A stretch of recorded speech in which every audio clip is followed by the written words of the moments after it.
PinkMoonLust. OMG. Whoa, why is this phone on the floor? Oh.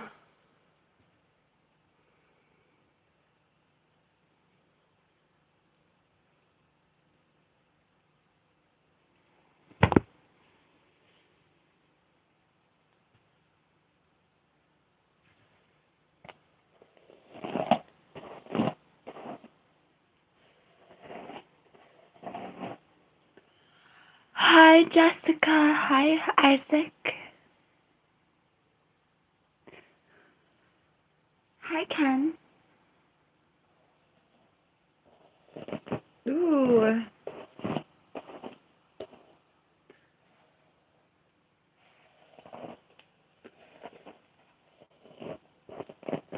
Hi, Richard.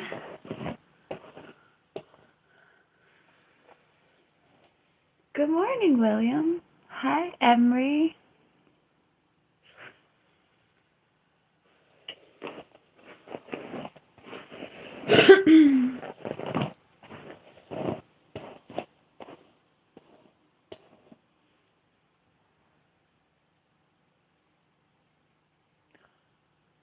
My weekend was good. It was too hot to do anything.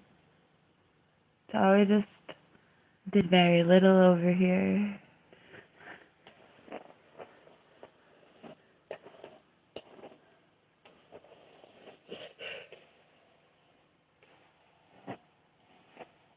I have some really important paperwork I need to go do that requires me to go get something. I have to go do paperwork, right? It's too hot today. I give up.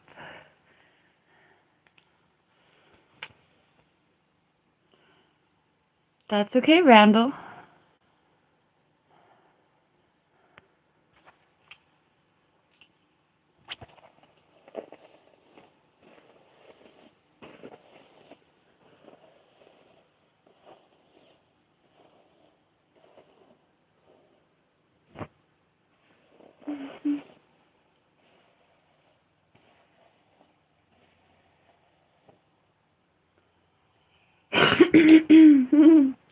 You have to buy me a house before you get a house tour, bro. Sorry.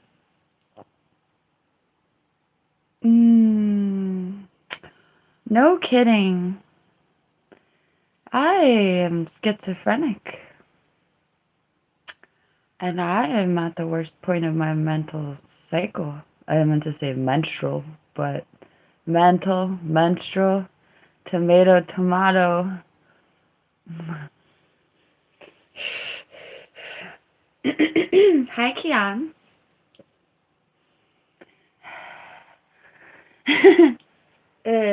I discovered that my coffee was making my psychosis infinitely worse.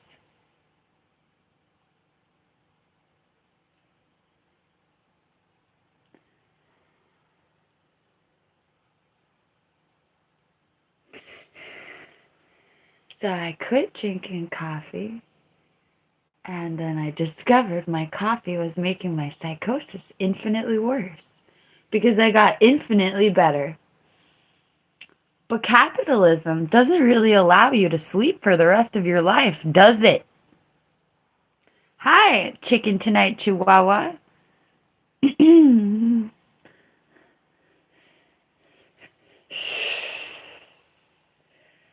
I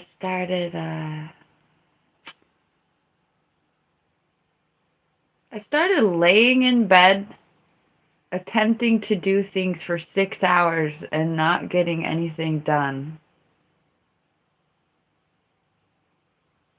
Like every day, I'd lay there for 6 hours, sometimes 8 hours, and I would attempt to do something or anything, and it didn't happen. So I'm like, I feel like I'm between a rock and a hard place. Like, do I want to incur a boatload of psychosis because of my caffeine addiction? Or do I want to never get anything done ever again?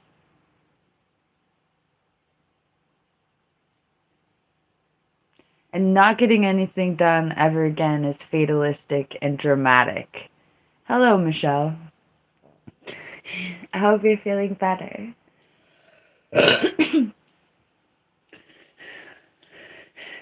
But oh my god. No, Ken. Not when you're like locked into a no motivation, no ambition, caffeine withdrawal death spiral. No, you don't get anything done at all. Ever. Suddenly, a whole week will pass, and you will realize that you have been trying to do things for a week solid, and you didn't get anything done.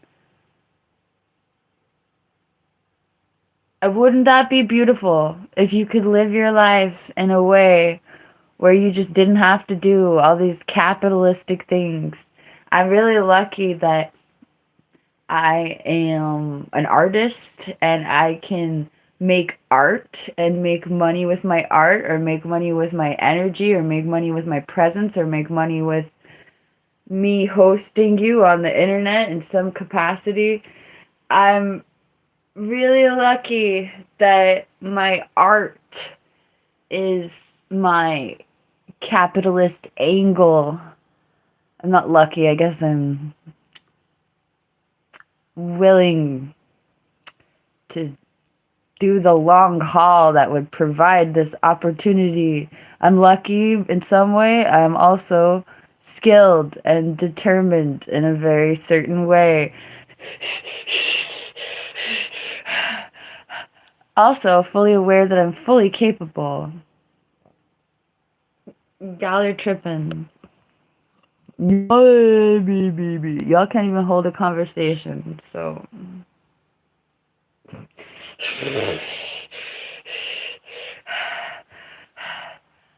Hi. Dun dun dun dun dun. Oh my god. Do I look? Okay, first of all, I'm disabled as hell. I am mentally and physically disabled. Unfortunately, my country does not support the mentally and physically disabled. It simply doesn't. So, I do not collect disability. I was too mentally ill to get a disability lawyer. Hi, Heidi's. Like, I went through. Oh, I was paralyzed like 5 years ago. No, wait. No, I guess it was like 8 years ago. 8 years ago, I was paralyzed due to my lipoedema. I didn't understand that's what. I don't know what you're talking about, Michelle. Help with what? Anyway, 8 years ago, I was totally paralyzed. Not totally, sorry. I misspoke medically. 8 years ago, I was paralyzed by my lipoedema physically to the extent, not to mention my mental paralysis. 8 years ago, I found myself absolutely physically disabled by my lipoedema. I did not understand that I had lipoedema or what that meant. And that really did enable me to lipoedema myself. Well, it's genetic, so I basically lipoedemaed. That's not even a verb. I suffered from lipoedemia until I couldn't walk anymore. Period. I could not move my body on a general level. And then I would have flare-ups that would include paralysis. And I remember like literally being face down on the ground of my hallway. Also, I was dating somebody who was straight edge at the time, and I tried to be sober, like Cali sober, and sober from being Cali sober. I was doing something legal in my jurisdiction to manage my pain, and I started dating somebody who thought of my pain management as a weakness psychologically, which it may be in some way, arguably, spiritually. But anyway, I tried to go straight edge for my straight edge boyfriend. And I found myself face down, paralyzed in my hallway, unable to move. And I had health insurance at the time, so I was gonna call 911 and take an ambulance to the hospital. And then I realized that if I took an ambulance to the hospital, they were just gonna give me some dumbass muscle relaxer anyway. And like, I didn't have the option to be sober because my body did not work.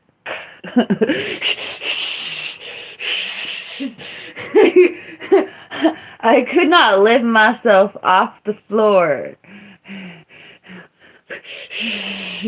Anyway, I was disabled as a mofo, not even touching on the mental disability.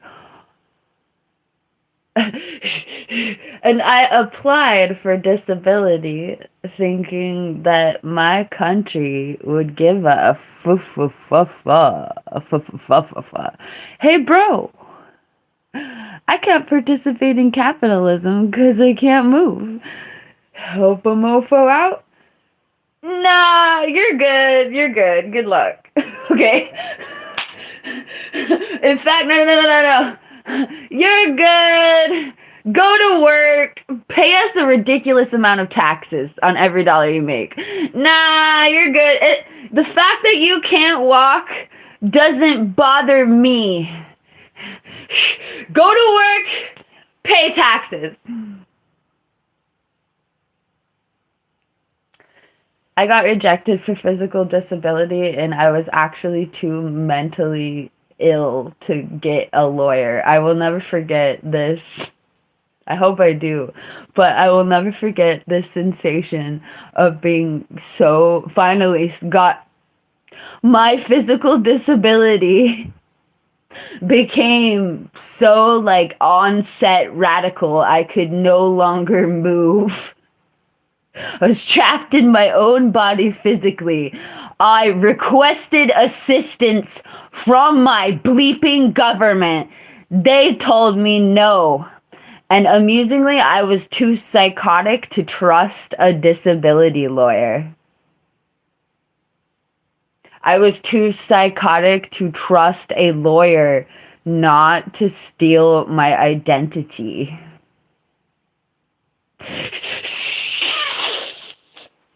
Let's give a round of applause for the American whatever the hell system. I trusted my government enough to give my government the information required. But when they rejected me, the next step was to go to a disability lawyer. But I did not trust anybody in the world and was literally a schizophrenic, paranoid, psychotic. And I could not get rejected for disability and then go on to get a disability lawyer. I could not. And this actually shows me this beautiful window that the people in my country that actually need the most help are not healthy enough to go get the help. The people in my country who need the help the most are not mentally able to get themselves the help they need, and they die on the streets.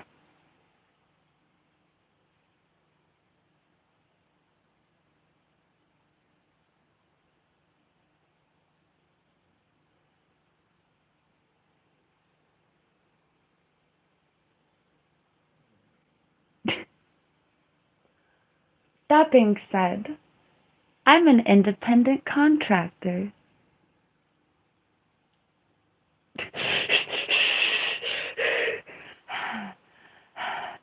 To be fair, was Uncle Sam right? No! Sorry. I didn't mean to scream. But to be fair, I did make it work. Even though I couldn't walk, even though I couldn't stop crying, even though I couldn't stop being psychotic, I made it work.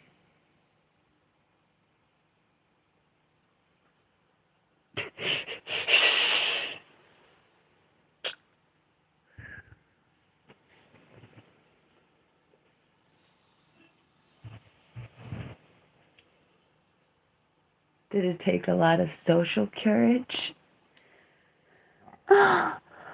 Yes.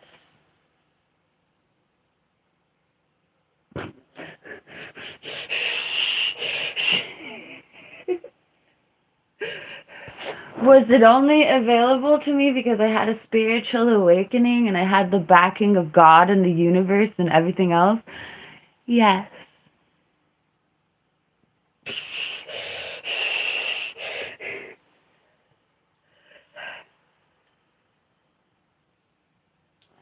People who accuse me of collecting disability checks make me so sick.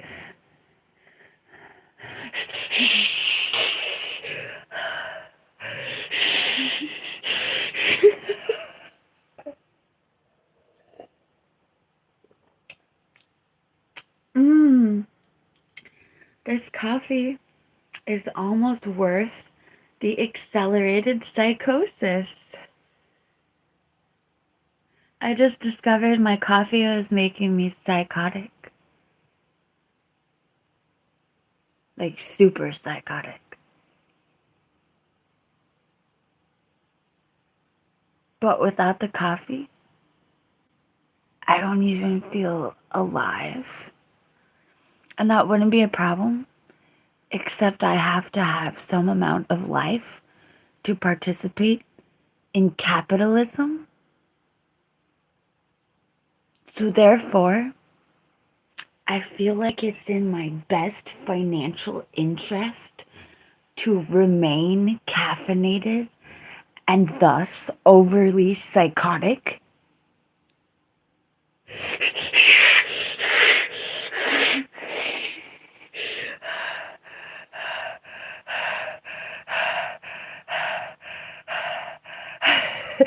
Do you know how great this is?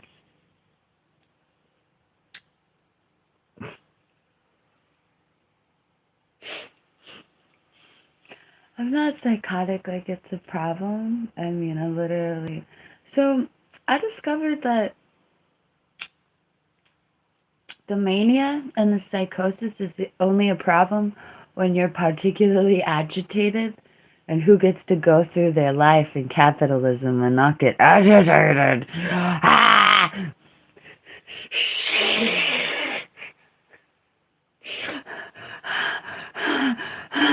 Who gets to have a job that doesn't make them agitated or stressed or feel like they're coming apart at the seams or about to explode or about to go postal?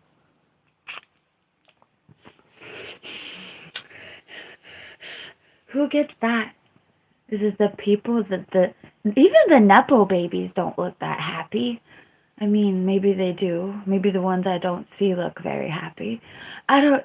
So, like, nobody's happy. But so who's happy? Who is happy? And how can you be happy with all the suffering anyway? So the happy people are just like weird narcissists who are about to like freak out and rage anyway, and they're not really happy. They're just delusional.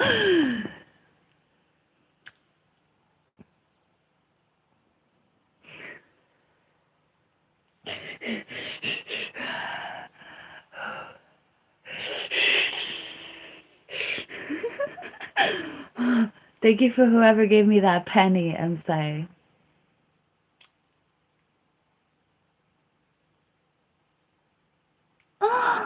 I'm a shaman, so...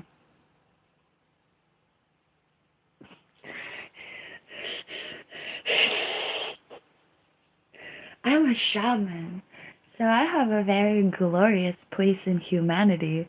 However, if humanity is not a very glorious place, being a shaman is an interesting thing to be.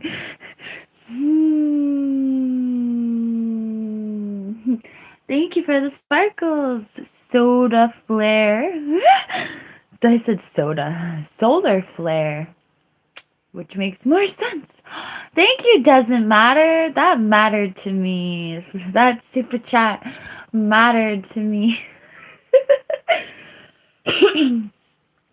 Avikara Ashnaviara Mivi. Somebody just asked me if God was real and I spoke in tongues. So, what does that prove?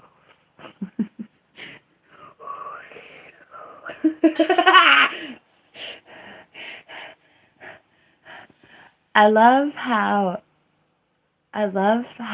God means so many things for so many people.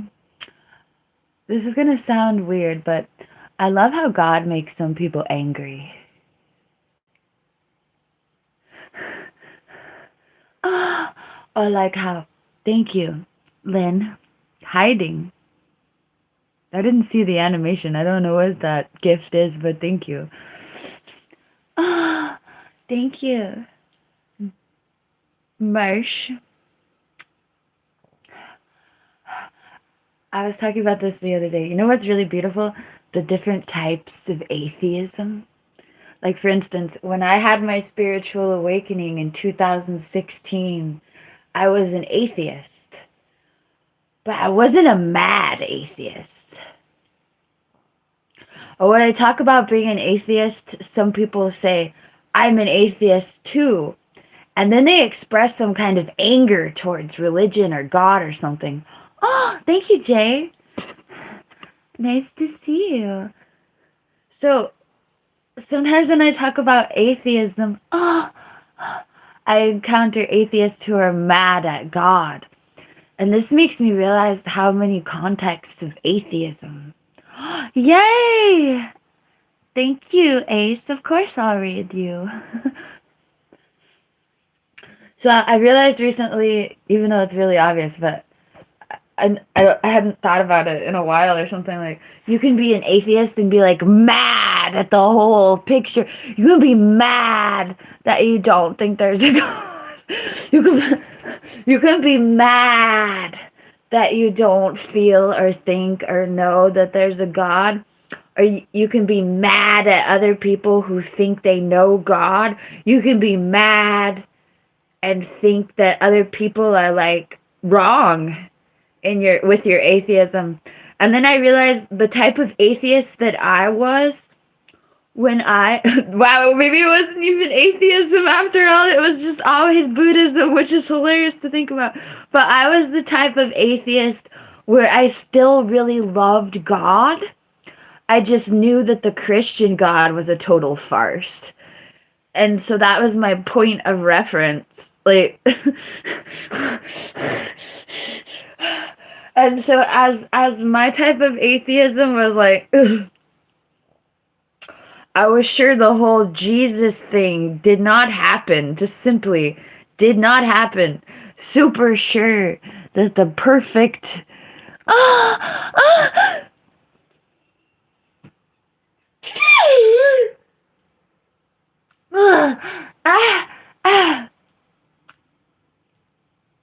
Exactly. That's what I feel about your Jesus farce. I can ascertain with all spiritual certainty that I did not enter a blood pact with a perfect being.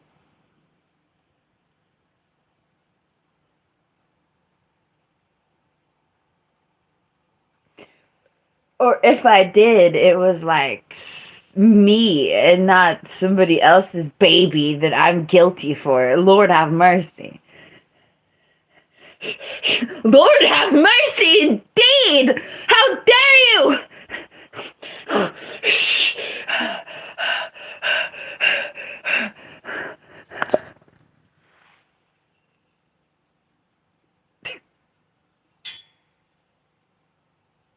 So, how that all being said, even though I felt it to be an absolute farce,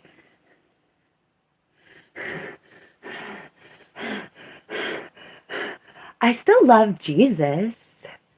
I still loved the church and the church ladies, the grandmas at the church. I love y'all. Like, I can't even tell you the love that I had for God and the church ladies and everybody, and God for the saving of the addicts, and the God that takes people that don't have anything and gives them everything. And oh my God, I still loved God as an atheist. I still like respected all the church ladies. Like, I don't think y'all are like stupid. I think y'all are beautiful. And I wish I could show you what I was shown by God exactly. That big beautiful God thing that loves you and understands stuff. That's real. But that's you. Sorry.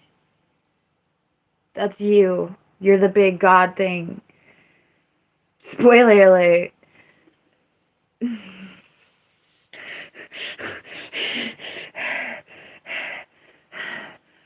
The people are the big God thing. Did you enter a blood pact with some people? I don't know. That's on you. I'm certainly sure I didn't.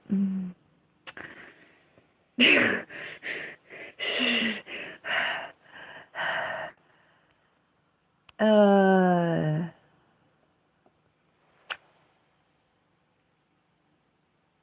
Oh. Oh. Whoops.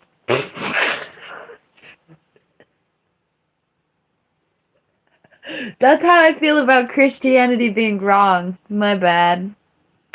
It feels like a.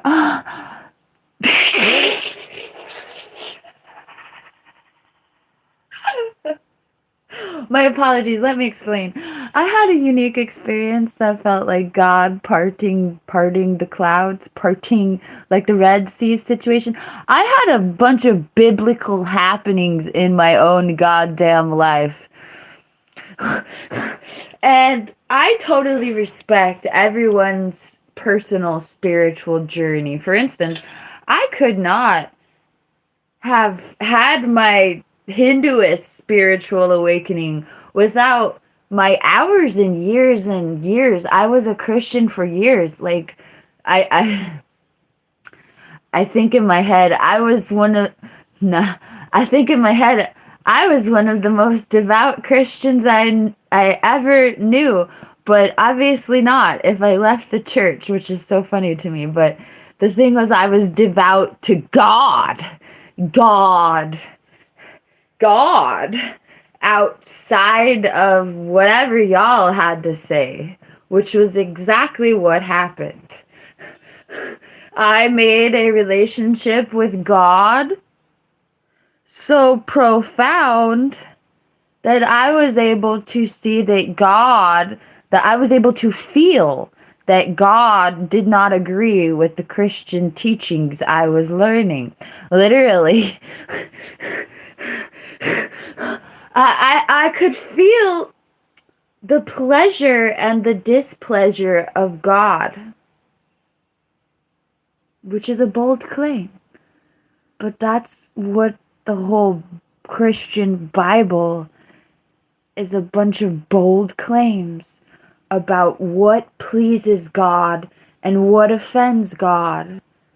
That's what the whole Bible is, a bunch of proclamations of what pleases God and what displeases God.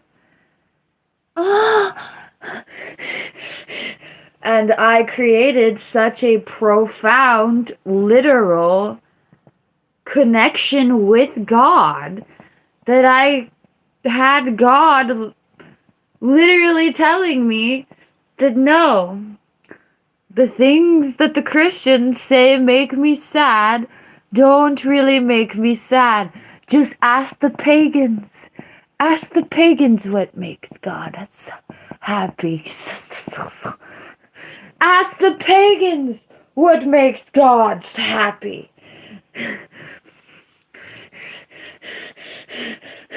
Ask the pagans what makes gods happy.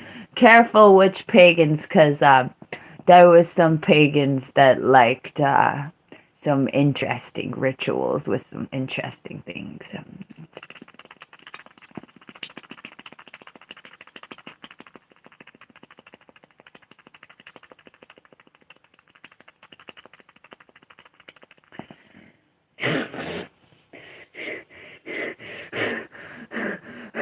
Ask the pagans what pleases the gods.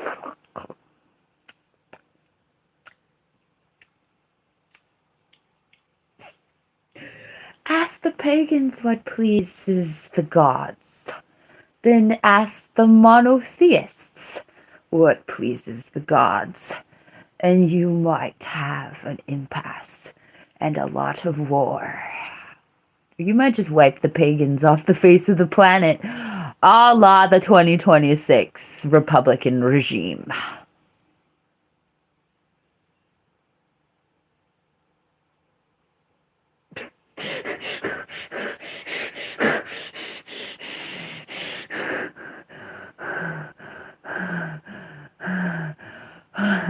We're talking about what pleases God.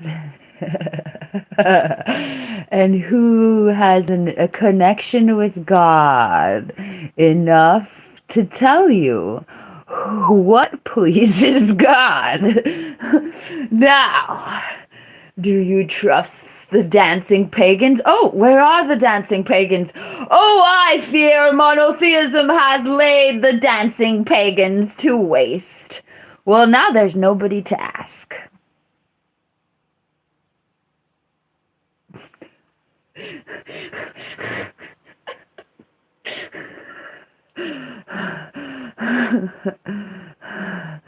My narcissism.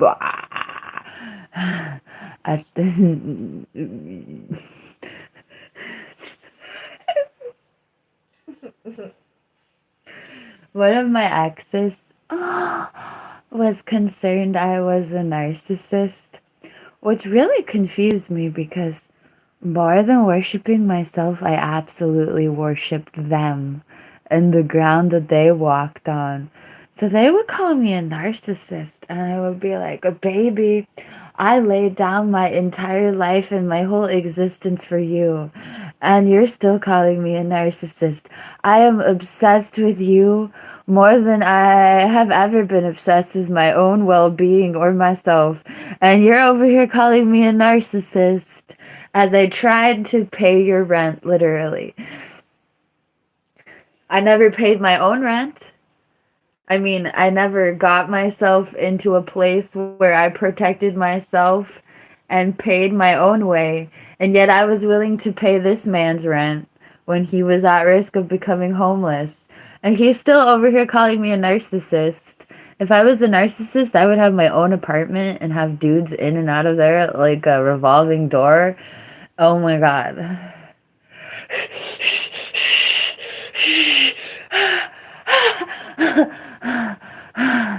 But at the same time that him calling me a narcissist was really interesting, it provided a lot of self-introspection. Like, am I a narcissist? I just found myself being profoundly compassionate and generous as opposed to narcissism. Although I will say that an aspect of narcissism that I think people are apt to point out that narcissists often have the same characteristic is that I am able to sit with myself and think about myself and my feelings and my experience. I am able to sit in myself and think about myself for 10 plus hours a day.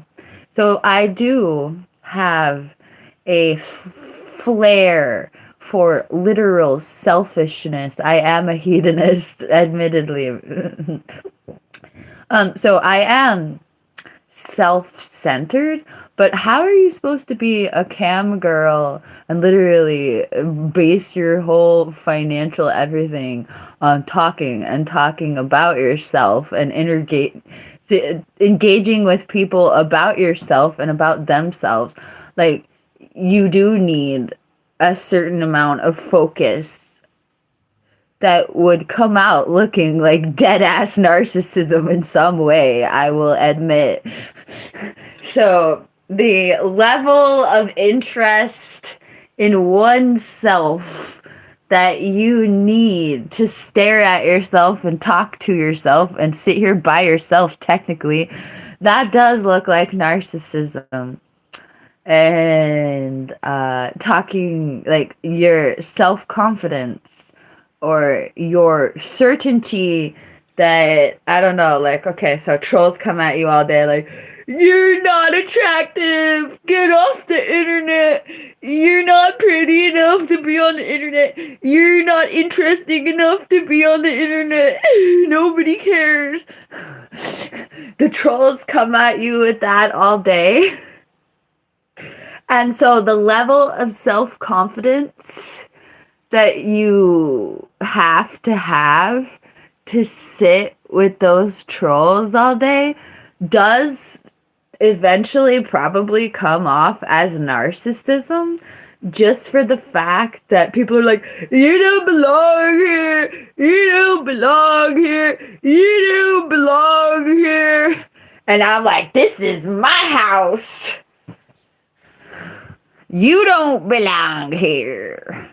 If you think I don't belong on the internet, you don't belong in my chat room, because, like, what are we doing here? So,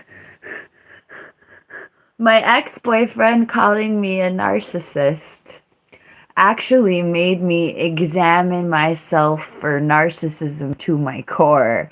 Like,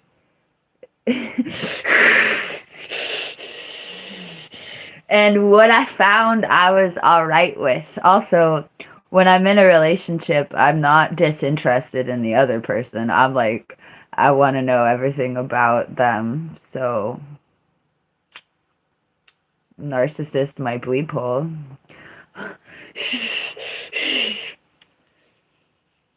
But yeah, it made me really examine the way that I communicate and what the content of my relationships really are, and if I really am overly centered on myself in a nefarious context.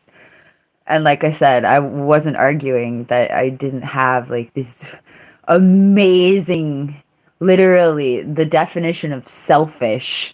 I'm able to take my whole life and talk like I'm able to take my whole career and just ramble about myself. That's like the epitome of being self-centered. People like literally I'd like to see you do this though. So when I got accused of narcissism, I was like, I would like you to attempt to talk about yourself, your feelings, your past, your present, your future for 10 hours. See where you get. Do you come out as like a narcissistic, raving, self-centered, self-oriented, selfish person? Let's see you do it.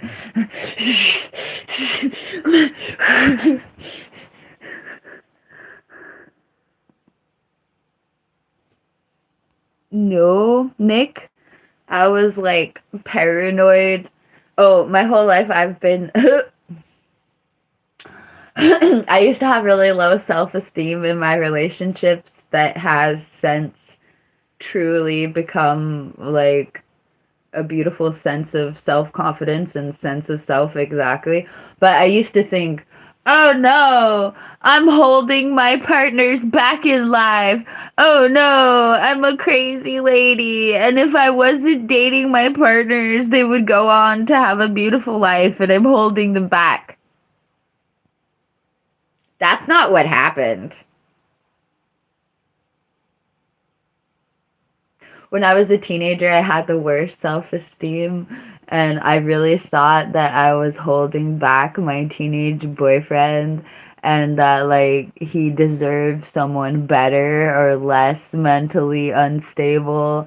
And okay, so I broke up with him and he went on the downward spiral of the universe, no offense. Also, I might have set him up to do something. Not that the world didn't set him up to do that. And not that I wasn't set up to do that also. But it's a setup. It's a karmic setup. Okay. Anyway, I thought that he would literally go on to have a beautiful life. He did not. My bedroom got I thought, oh, I'm messy. I have a messy room. When I leave, he's gonna have a clean room he used our expensive, I can't even say what he used, our expensive we had I'm stuttering. I thought that he was gonna go on to have a good life and that my crazy ass was holding him back. No, my crazy ass was actually his only hope. And I'm sorry. I'm real sorry. I should have had like 5 kids and called it a day I should have stayed a Christian and had 5 kids and saved that man's life. But no, that's not what I did. I left him and he turned our expensive pillow top mattress. I don't want to say the words. I can't say the word because I can't contemplate how horrifying that was. He turned our expensive pillow top mattress into a bleep wipe. It was a bleep wipe. I have never even seen anyone do that in my 13 plus years, on and off plus years. I have never seen anyone do that.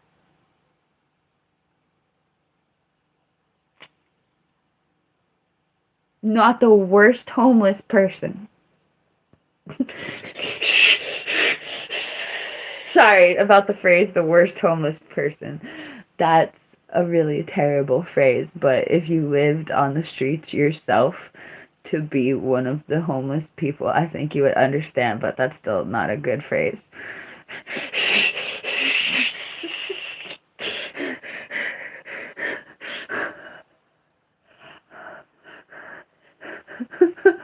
Shout out to the worst homeless persons I ever met. I hope they have a beautiful house.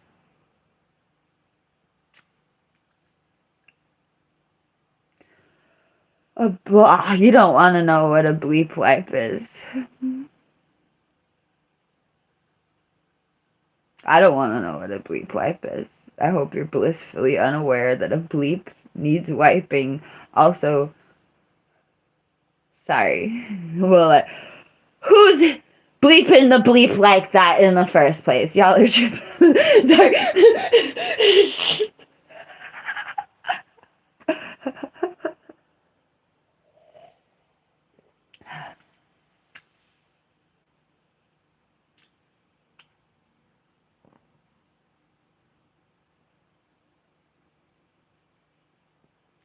I don't think I've ever told anybody about my ex turning our expensive pillow top mattress that we slept in for 4 years. He turned it into a bleep wipe.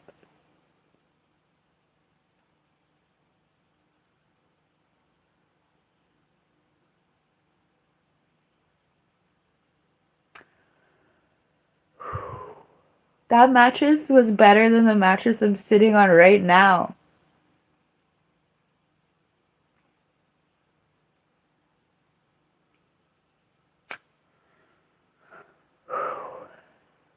That man was a keeper. I love it when I talk about I don't love it, but I love this feeling in my heart right now when I talk about like my relationships in my 20s were questionable at best. And my first relationship really was a keeper. I just said I should have had five of his kids and stayed a Christian. I would have had a more human life, a more human life.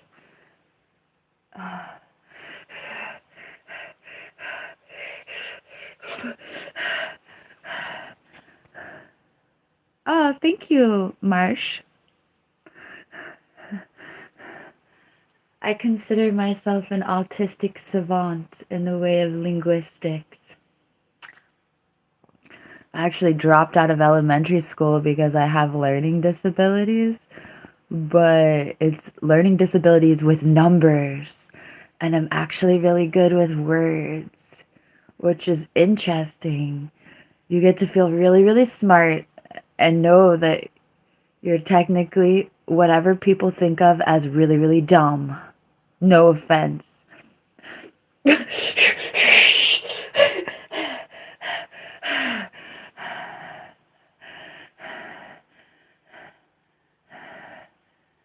Thank you, Prince Creation.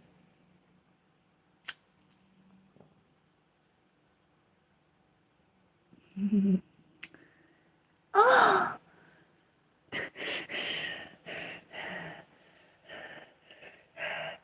how can you tell? My ex was right about me being a narcissist. Is that the financially lucrative empire I made with my face?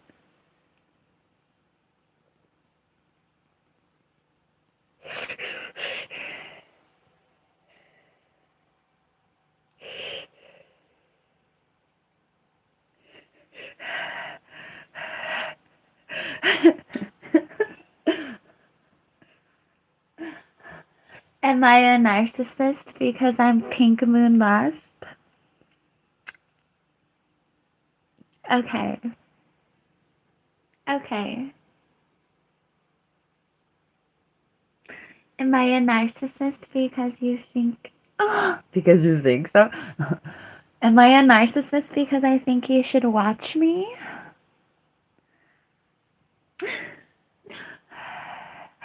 Am I a narcissist because I think you should watch me?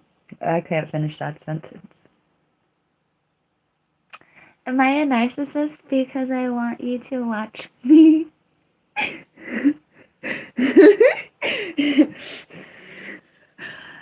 Am I a narcissist because I like it when you watch me? I think that's an exhibitionist, not a narcissist.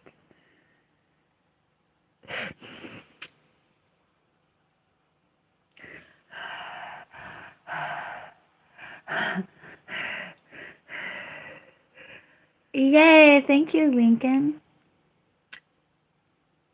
Do you feel so moved, Joey? You're about to open up your bank account? Help me.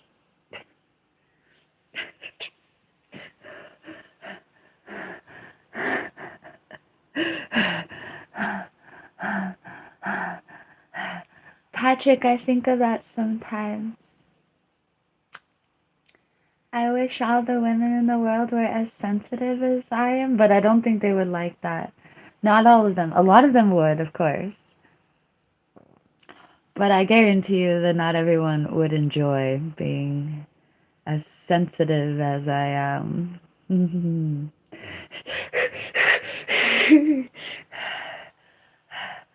I also love it when people say, imagine having to deal with this wonderful woman on a daily basis. Sometimes they replace the phrase wonderful woman with something derogative. And the first thing I think of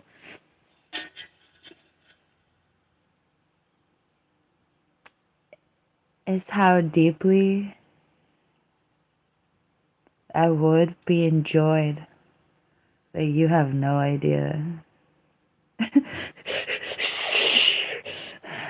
If you can really be over here talking about people not enjoying being in the same room as me. You don't know me. Or you're projecting some derp ass derp onto me from yourself. Because I have beautiful things in my mind and beautiful intention.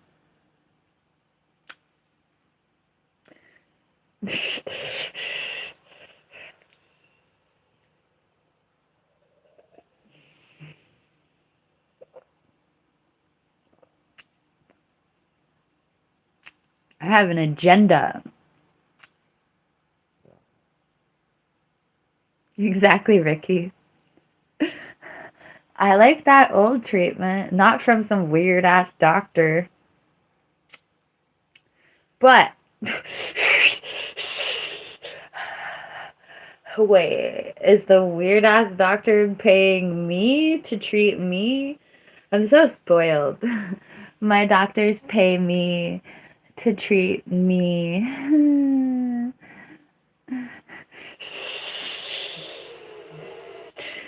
Is that why I'm narcissistic? Because when I go to therapy, I get paid. Does that count as narcissism? Like,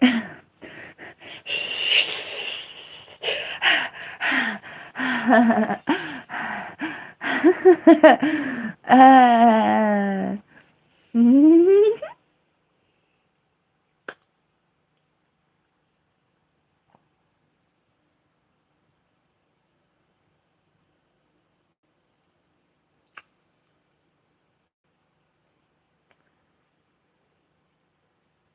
I plead the fifth, Mikey.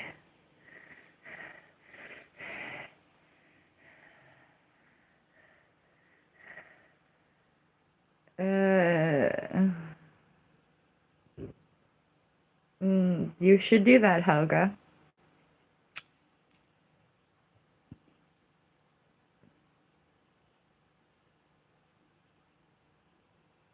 I know, Mikey. I still said I plead the fifth. Yay! Oh, well, no, Geo. I thought we were just gonna be a giantess after that. I would be a merciful giantess. Hey, my bleep would finally be big. Sorry.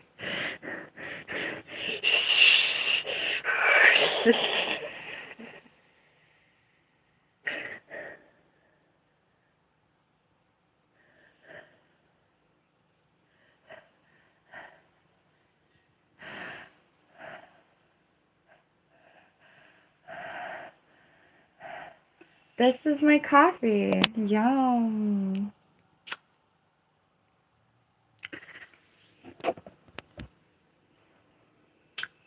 What,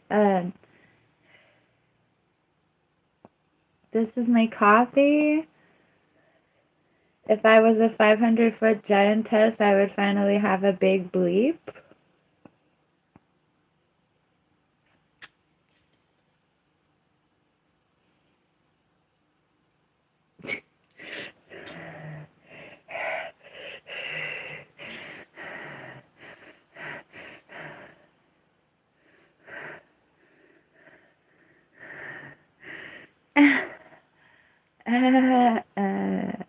It's both, Ricky. Yay. Yes, Jay, I did say that. As I was saying, this is my coffee. I was gonna say like this is my coffee. As I said earlier, I've recently discovered accelerates my psychosis. But I'm like, I don't want to glorify this. Or like, this is a bad influence. If you know coffee makes you psychotic, why are you drinking it? It's called capitalism. It's called I can't be awake without it, and I don't get paid to sleep. Should I make that happen?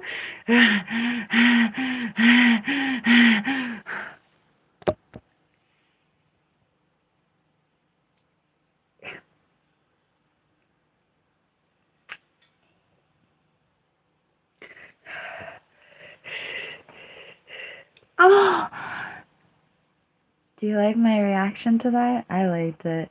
Somebody suggested I don't get paid, and I had a tantric blank on the concept that I didn't get paid. Oh, oh, is there a possibility that I didn't get paid so I don't have tax debt right now? Can we do that? I would love to do that. Can we turn back time?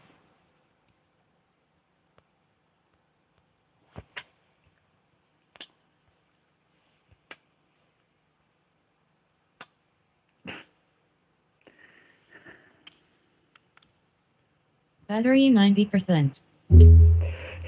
Pixel 6. No, actually, like, I felt. Ah! Hi, Derek. I'm joking. I don't really want to turn back time. I was just reflecting that the tax debt definitely felt very psychological and karmic. Oh, and very much like this. Well, we cry. It very much felt like this horrifying feeling of being absolutely financially alone in the world.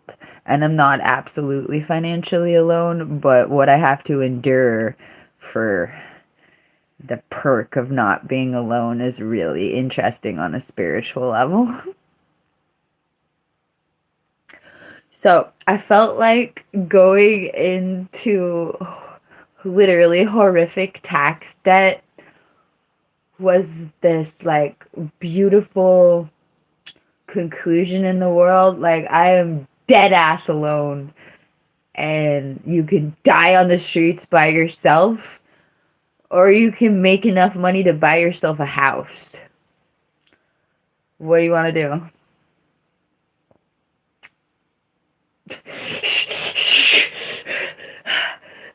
And I stood up, and every day I wake up and I want a house.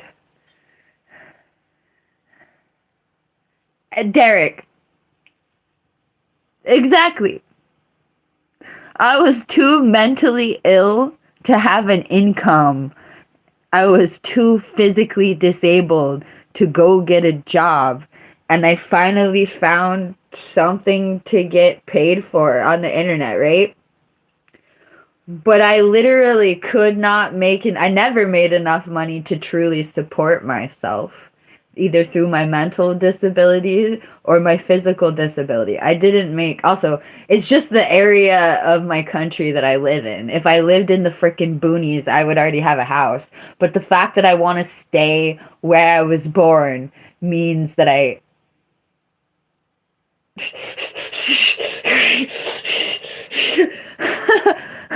So if I was born in butt bleep nowhere where the price of rent was $400 a month, I could have swung it a billion times. I could have done it 3 times.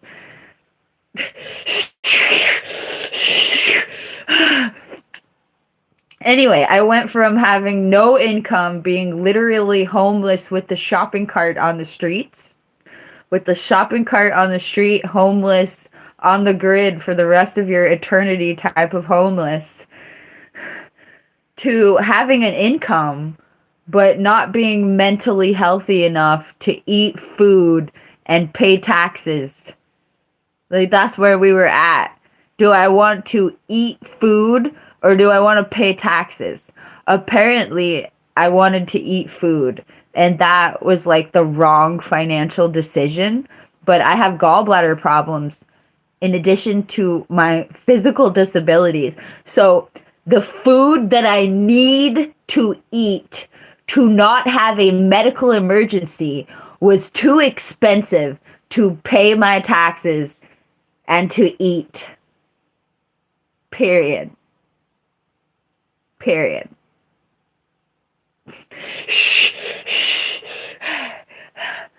Thank you, Heidi. Oh, I tried to go to play a song, but we're like in our minds. Thank you, Heidi. Do you have a request, Heidi? You said to play a song. I swear, if you would have told me which song, we might have gotten the song. I wake up with this song in my head, but I don't know that people want to do. I don't know. Sorry, I'm not close enough with you, Heidi, to know if you like it hard or if you like the dance music. Do you like the emotional adventures into my everything on a general level? I should go eat peanut butter. That's a good idea, Oliver. I know Saddam Hussein. I'd be knowing it.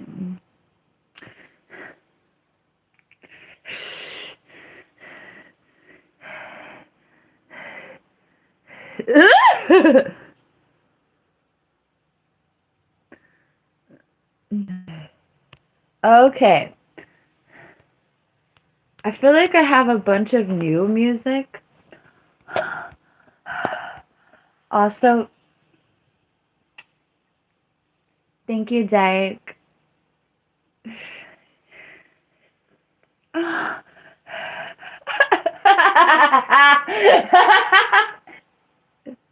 A special thank you to Derek for I'll tell him for what later.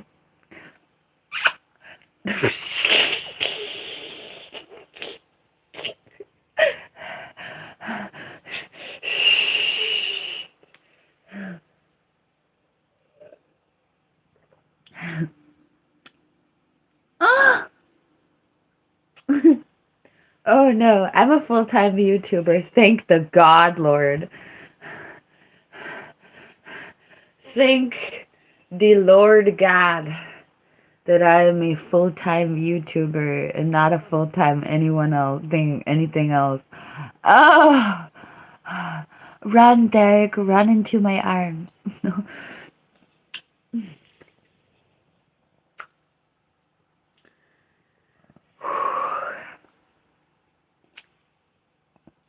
Oh, let's listen to World. Wait. Oh yeah, turn on the Bluetooth.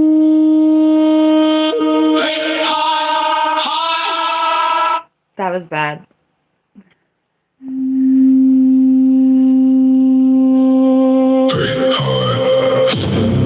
That was worse. Hi. Derek wishes he was in my dungeon. He's in this capitalist dungeon, which is a hell of a dungeon. Well, sorry, shout out. They're a great company. We really respect them. We love capitalism. No, I really value Derek's job, for real.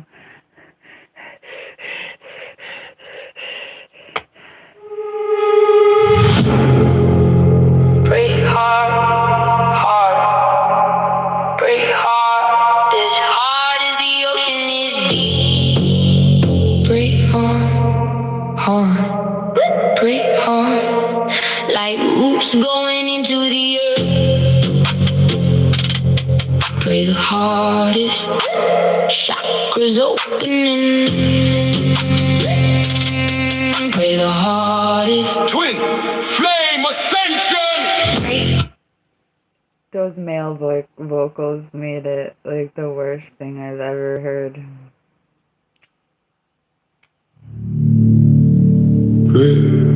These male vocals are so bad!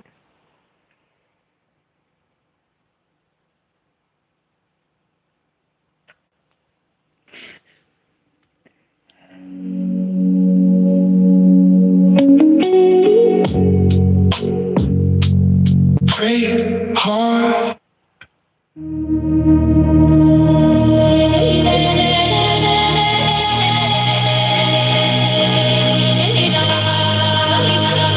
Thank you, Yuan, for the super chat. Thank you for all the super chats today, everyone. I'm happy.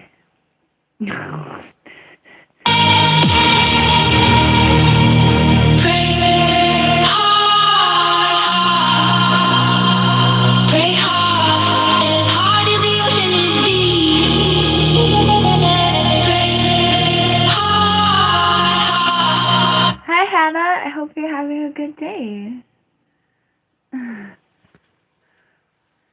Ooh.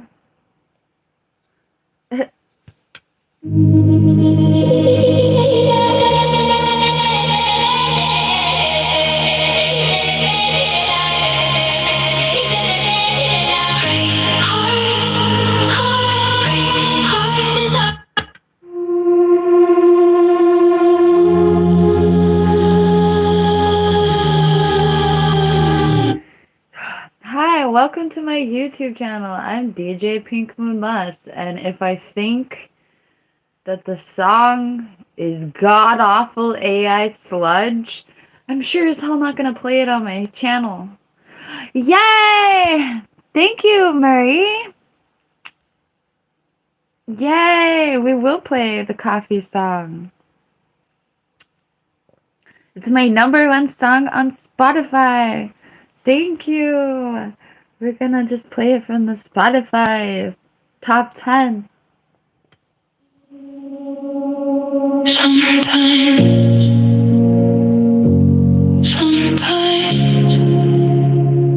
I remember. Sometimes I remember. Sometimes when I'm drinking coffee, drinking coffee, drinking coffee. Sometimes when I'm drinking coffee, I remember you in the coffee, you in the coffee, you inundated, you underneath, you in the coffee, like a biscotti. Bye, Lincoln. Like a biscotti. Sometimes I remember you in the coffee. Like a biscotti. In the choke. I wish you were still there. In the coffee. In the coffee. In the coffee. Like a biscotti. In the coffee.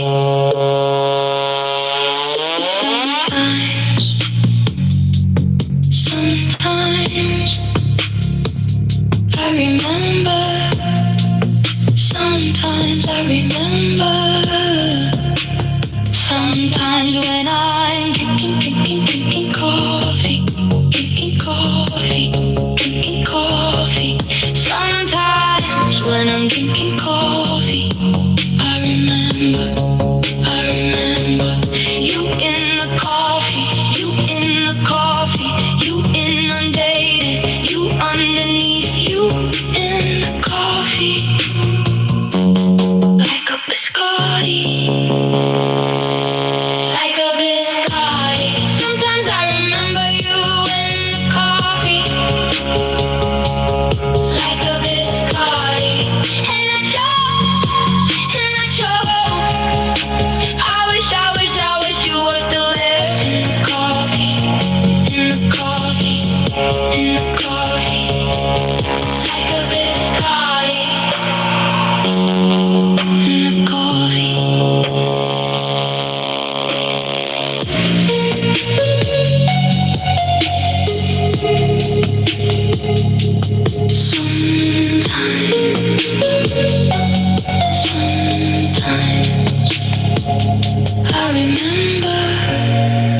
Sometimes I remember. Sometimes when I'm drinking coffee, drinking coffee, drinking coffee. Sometimes when I'm drinking coffee, I remember you in the coffee, you in the coffee, you inundated, you underneath, you in the coffee, like a biscotti, like a biscotti. Sometimes I remember you in the coffee, like a biscotti, and the choke. I wish you were still there in the coffee, in the coffee, in the coffee, like a biscotti, in the coffee.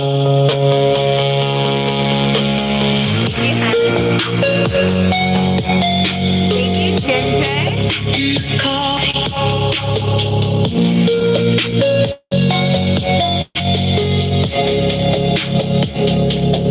Like a biscotti. In the coffee. Thank you. Somebody gave me a floating heart when I was singing. Thank you for that. Thank you, Marie, for that. Super chat requests. Yay. I have to go to the bathroom.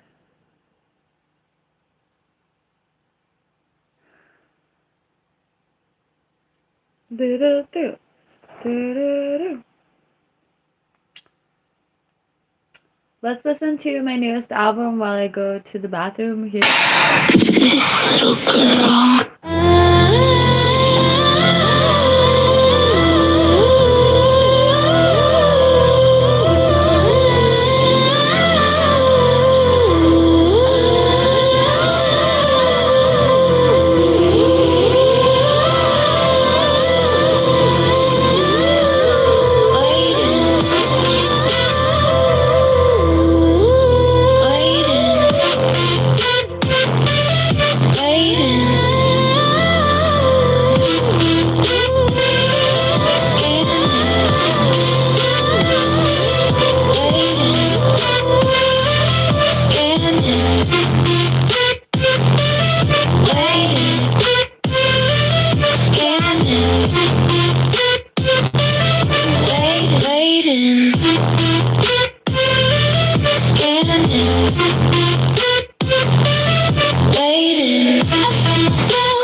waiting,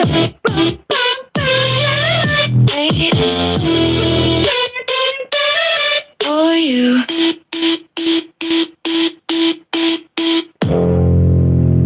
I find myself waiting.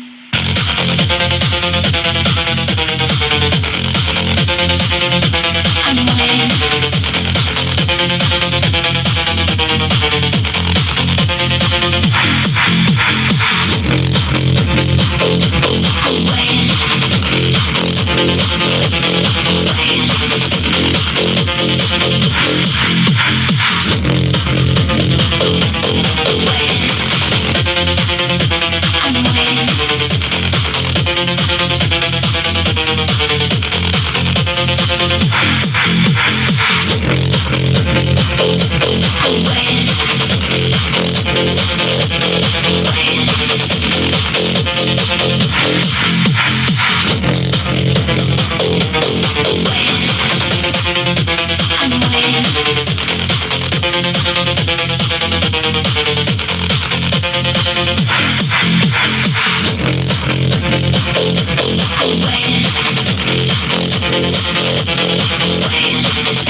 Wait all the way in.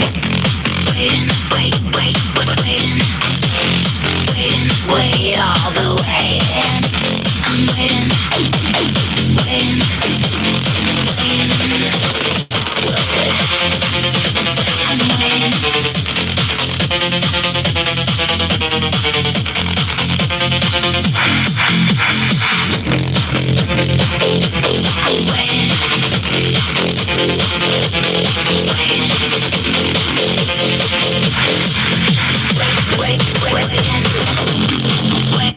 I don't.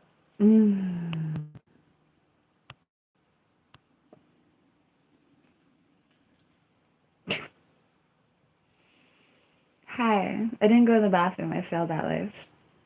Well, that was my latest album. It's a vibe.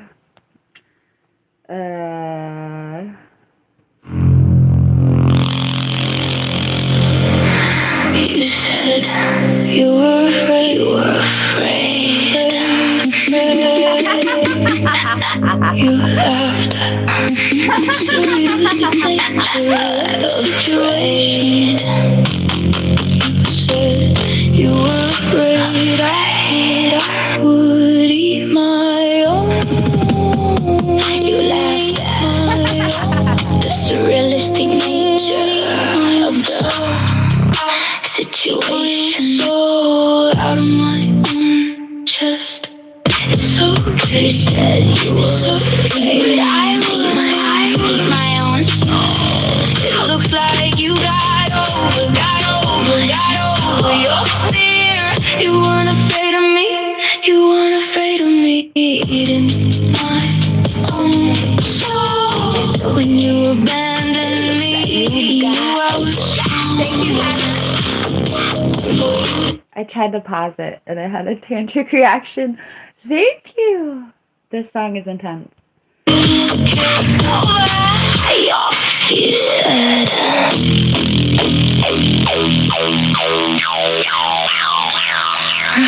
you were afraid.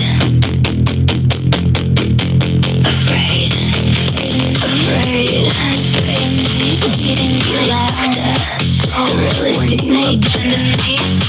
You knew I was strong enough. Oh, you didn't care. Only her eyes only her eyes really matter. Do really matter to you.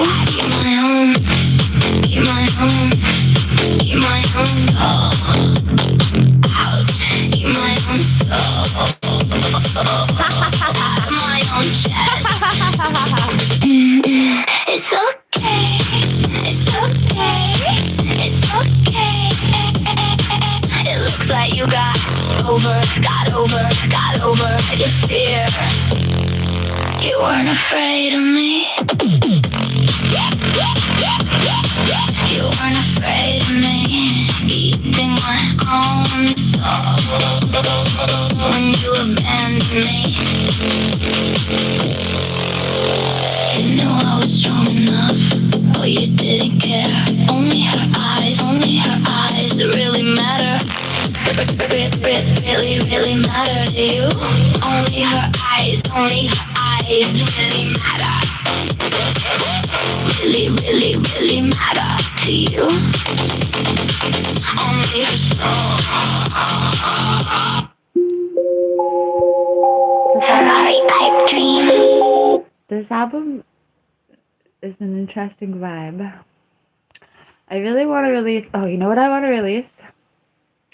I want to release the album that's not even supposed to be released next.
Rattling me, hysterical from the darkness.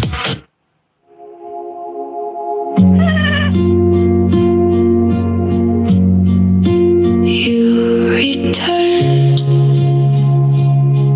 in the dream last night. Were you feeling soft? Oh my gosh, you're right, Dave. That's so funny. I wish it was -1 and it was you.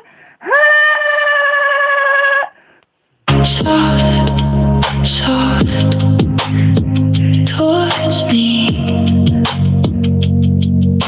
Yesterday, last night. Did you really? Wow, you're leaving. Did you really come for me? Okay, guess what's gonna happen? You're gonna leave, and I'm gonna stay here, and everything's gonna be great. So, wow. Thank you, Nikki. Were you feeling soft, soft, soft towards me? Yesterday, you returned to me. Sounds interesting. You returned in the dream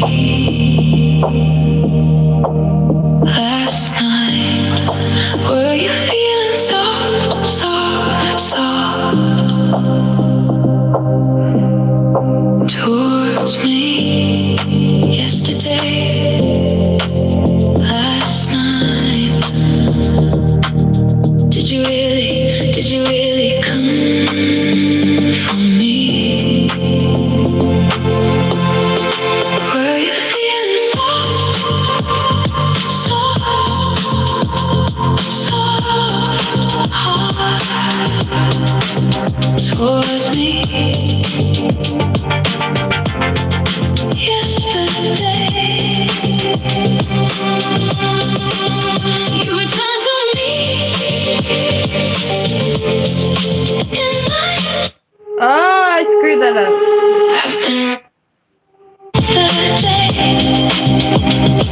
Or was it just me feeling soft, soft? Okay.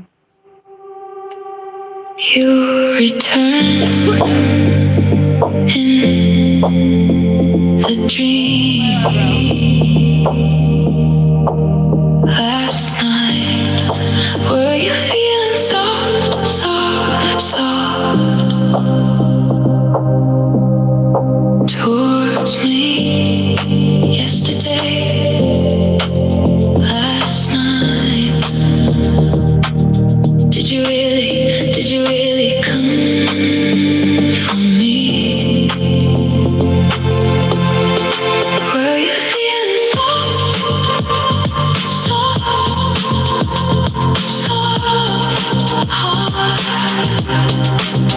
towards me? Yesterday, you returned to me in my dreams. Were you feeling soft yesterday? Schizophrenia, hell yeah! Open and proud! Schizo, hardcore! This is an unreleased song that's gonna go on this album that I haven't finished yet. I love this. This song was one of the lost songs. This song is not released, but it's called, I don't know, something about, were you, the name of the song is Were You Feeling Soft Towards Me? But it's not released. But here's a new version of it that I just generated. Let's see if it's awesome. When I ask time to stand still. When I ask time to stand still. When Something happened where the freaking title was not right and I have the wrong lyrics. But that's interesting because I just found a new lost song.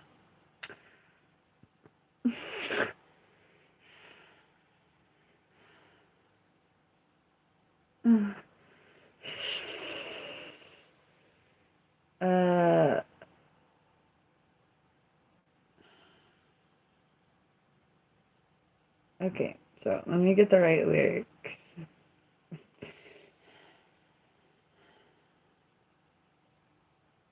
You return to me in a dream.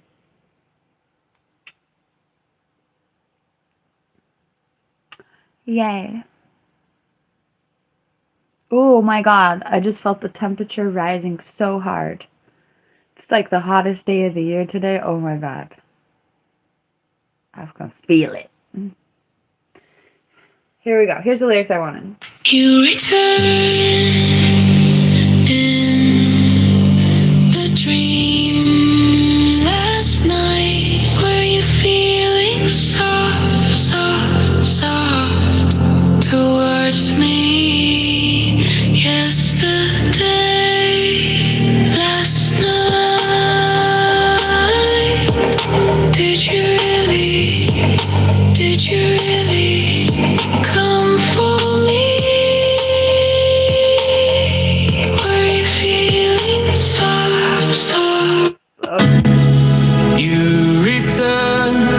You returned in the dream last night. Were you feeling? Can't even make it to the beat drop. You returned in the dream last night. Were you feeling soft towards me?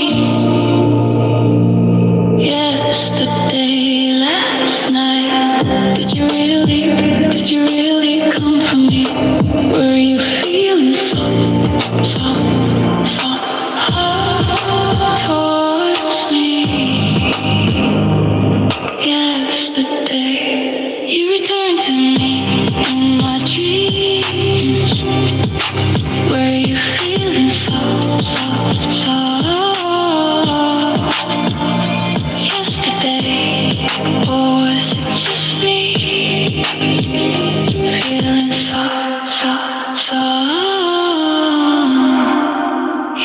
was bad. You returned in the dream.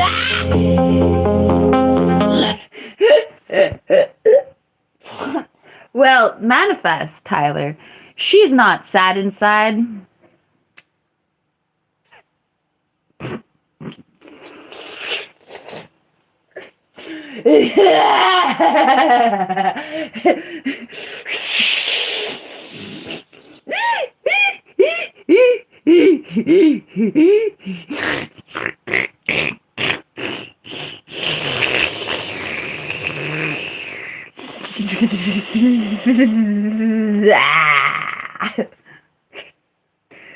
Oh my god.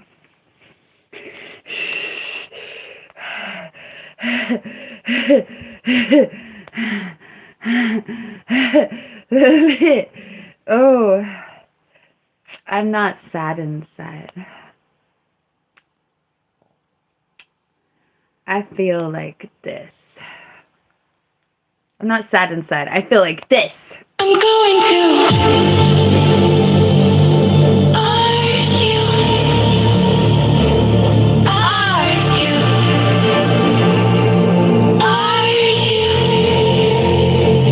Performance are you so hard. I'm going to performance are you. All night. All night. For a week. I'm going to performance on you. Off the face of this planet. Perform. I'm going to perform you off the face of this planet.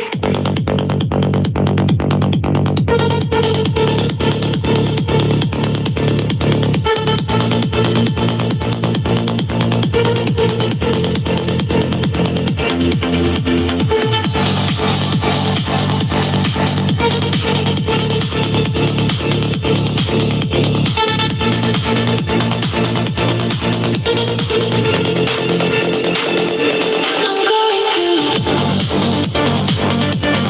argue. Performance on you. So hard. Performance on you. So hard. I'm going to performance on you. All night. All night. All night. For a week. I'm going to performance on you. Off the face of this planet. Perform.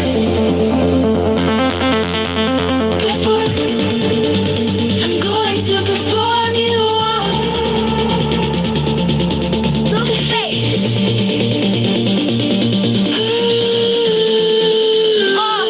this planet.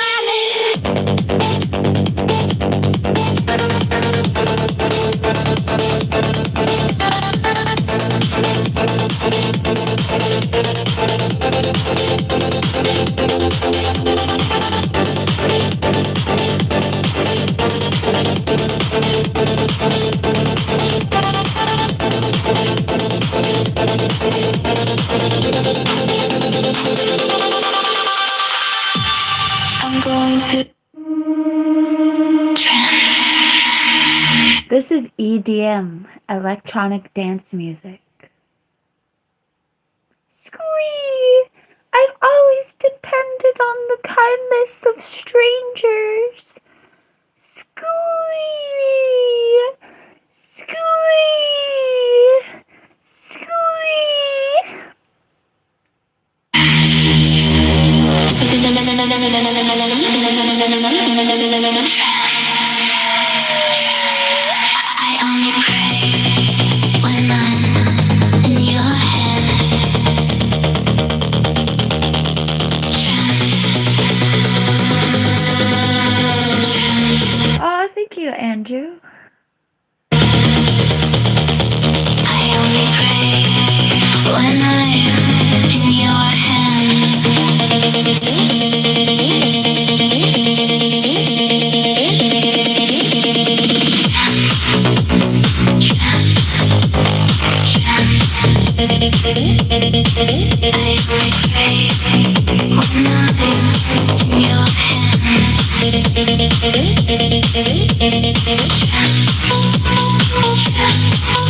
I love it when people try to say, look at how she's acting. Look at how she's acting. And it's like for real, Angel was just like, the perfectly normal person wouldn't sit up and pretend to act like this. LMAF. My butt is laughing. And the first thing I think about is like, okay, here's me. Here I am. Hi, I'm PinkMoonLust. And there's you. The perfectly normal person. I think perfectly normal people go on the internet and say, doop doop doop, I'm a perfectly normal person on the internet, and I like perfectly normal people. Doop doop doop doop doop doop doop.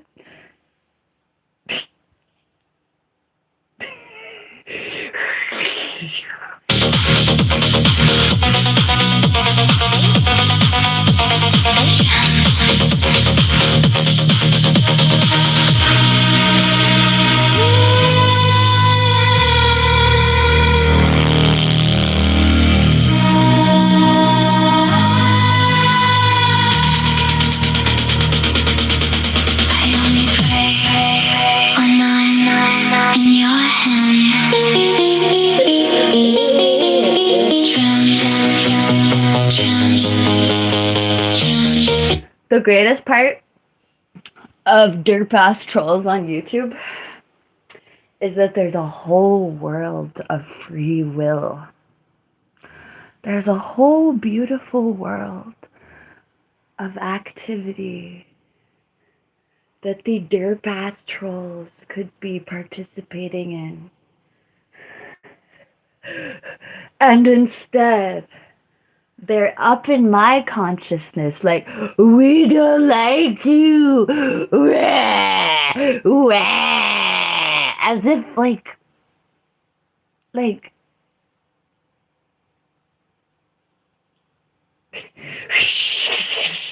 as if what? My personal preferences mean that I don't like you. This is YouTube, bro. Go find some YouTuber to worship if you don't like me, bro. It's so weird. You come at me with your customer service complaints. This YouTube broadcast doesn't satisfy me. Freaking...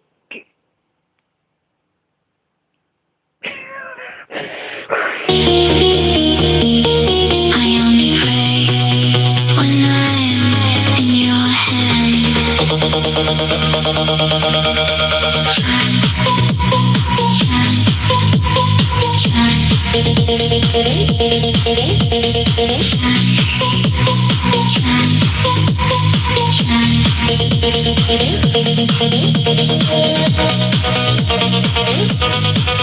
Yes, Yawn Hero.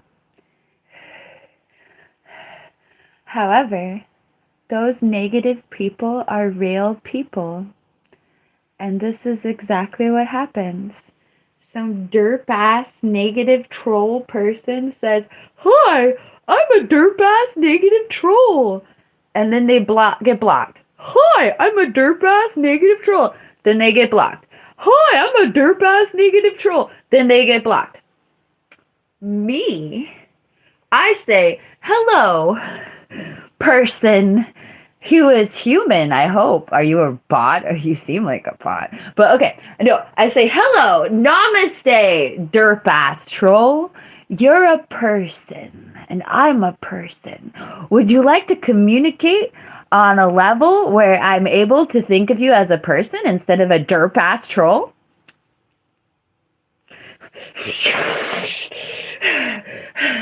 Because, like, you set the pace for the relationship. Are you coming at me with, like, literal mental drool? Or are we going to talk about something?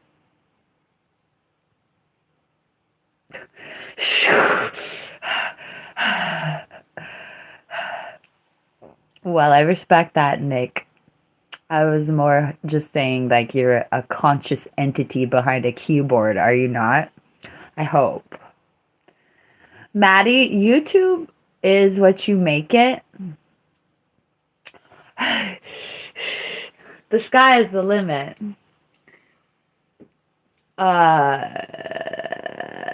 I work hard. And I like my work. If you treat YouTube like a 9-to-5 job, because it is, it's like, if you treat it like a 9-to-5 job, yes, it can be a real job. But you have to have a lot of patience and understanding. Also, it's a very insecure lifestyle. Like, at any given, well, you have to, a lot of people, even when they try to follow the terms of service exactly, they still find trouble. So you got to be intelligent and understand that everything you're building is dependent on some overlord. Like, you gotta understand that you're building something that's yours, but it still belongs to YouTube and you're at their mercy. I love you, YouTube.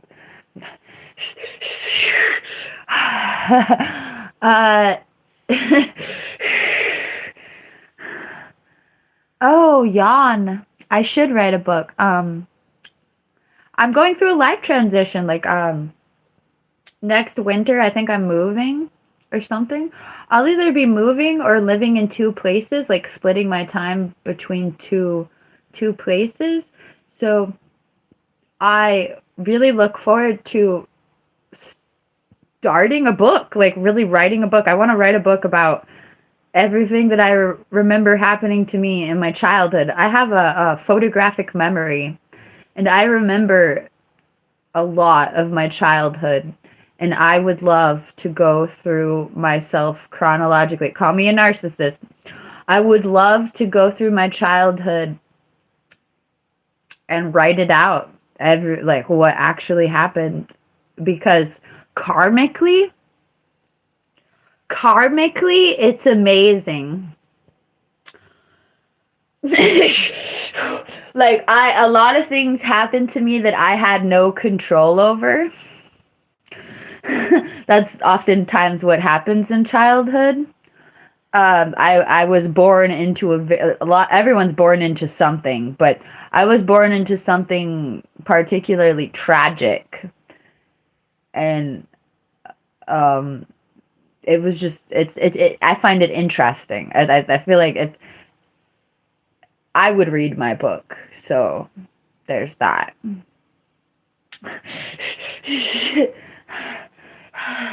I want to read my book. I want to read it. And so that's why I want to write it.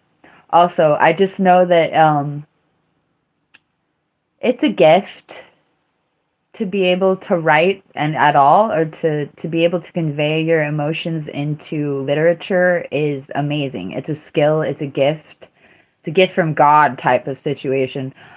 Just a lot of people go through the same exact type of life that I have, but they literally don't have the strength to repeat what they went through because of how painful it is. But they also just don't have the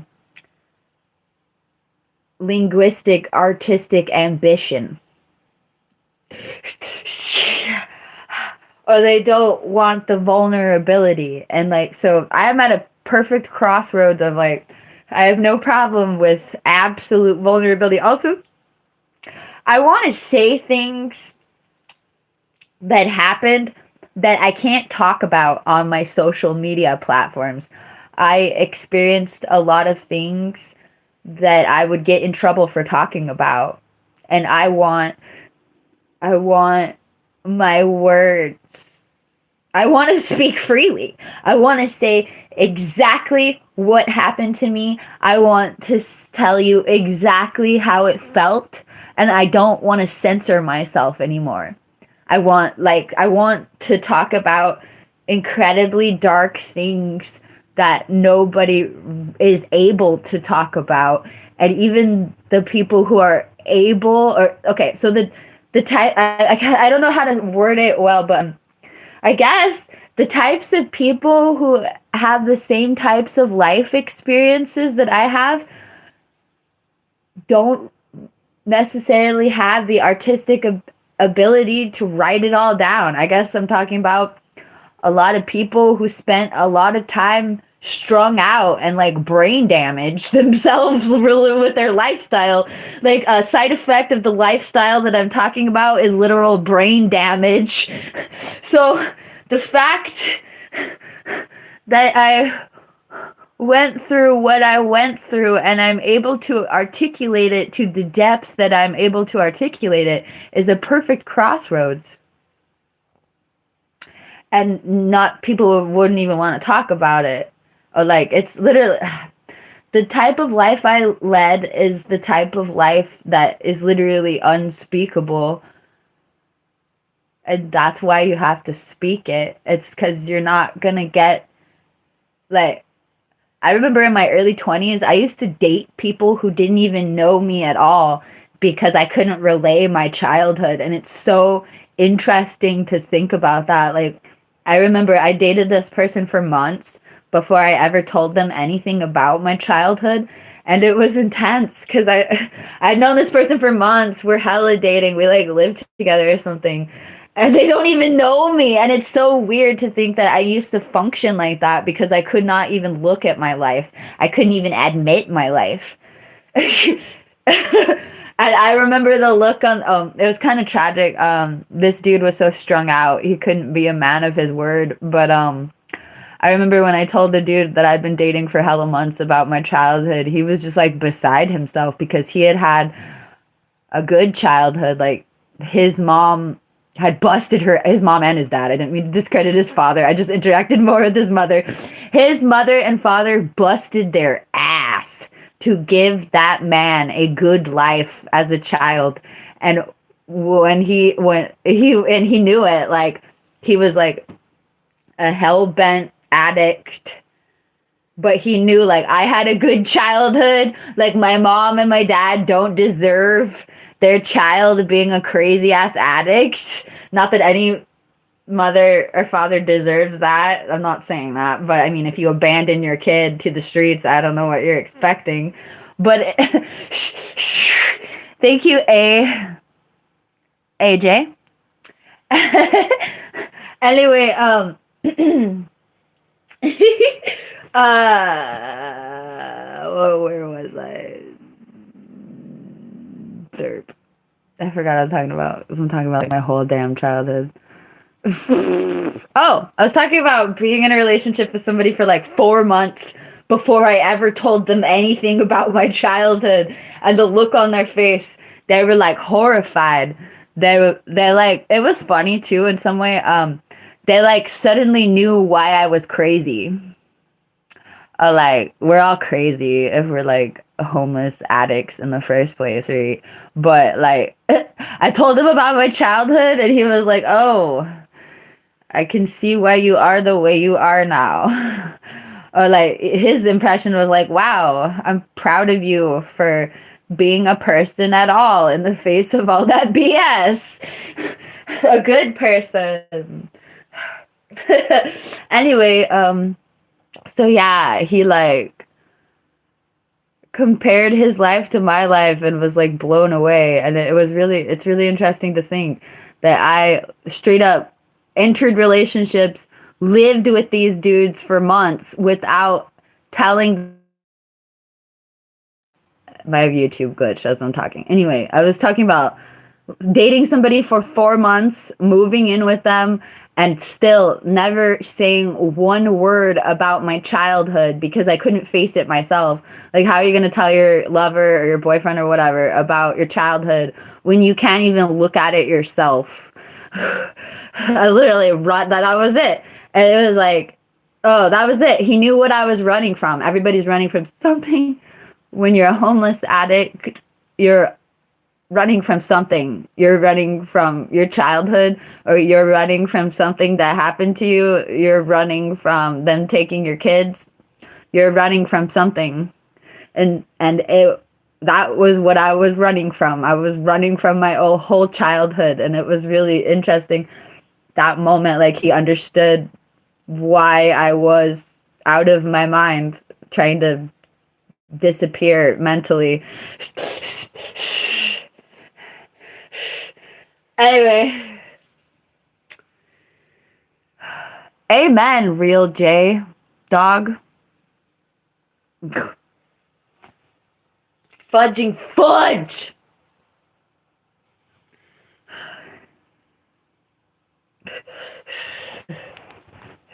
Thank you, Hannah. I got a pee still. Oh my god, I'm crazy. I'll be back.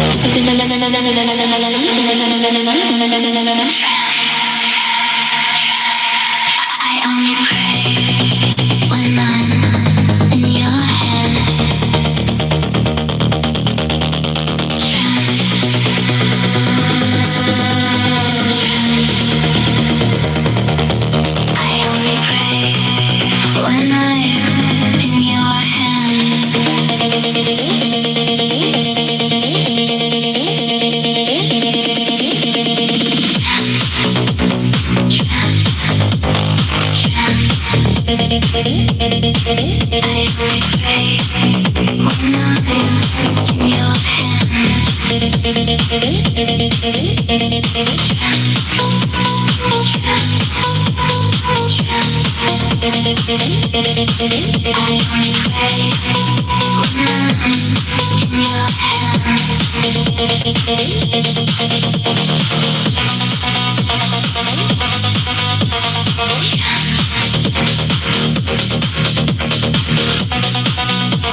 I only pray when I'm in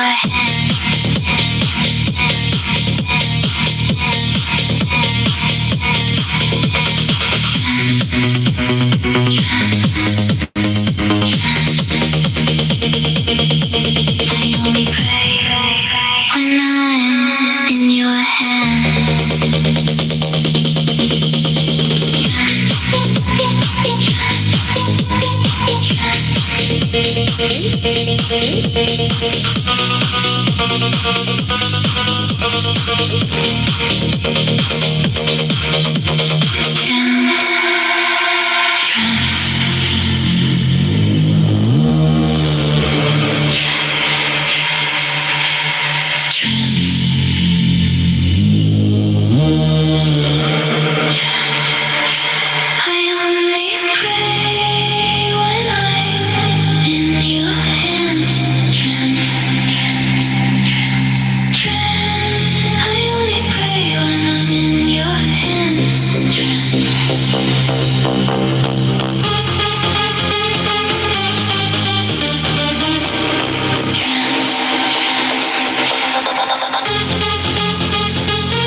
I only pray when I'm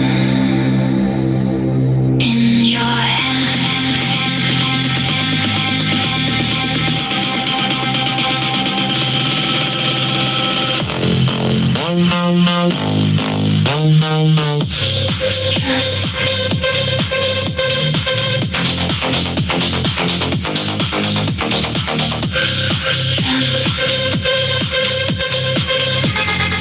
I only pray when I'm in your hands.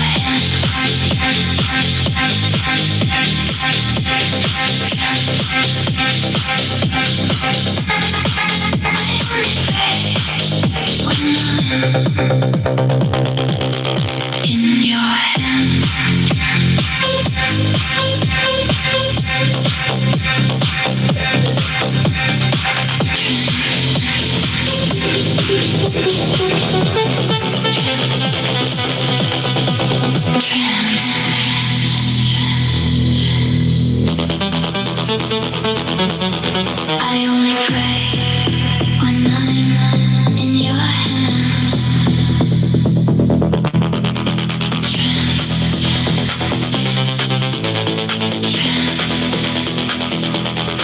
I only pray when I'm in your hands.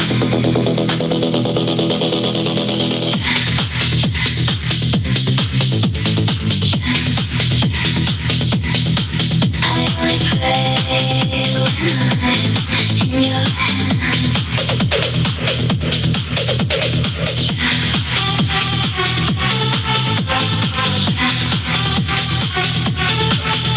only pray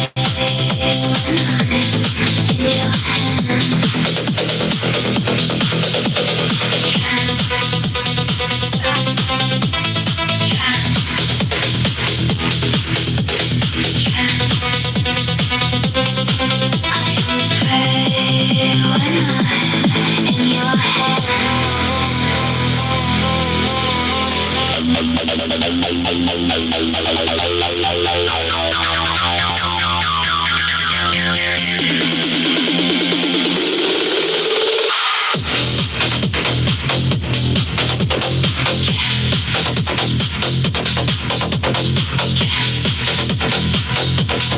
I only pray when I'm in your hands.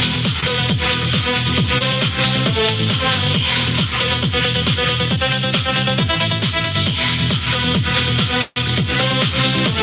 pray when I'm in your hands.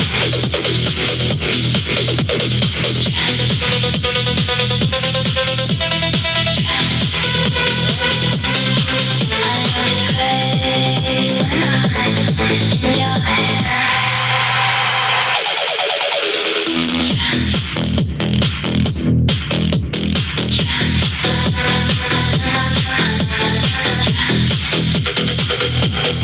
I only pray when I'm in your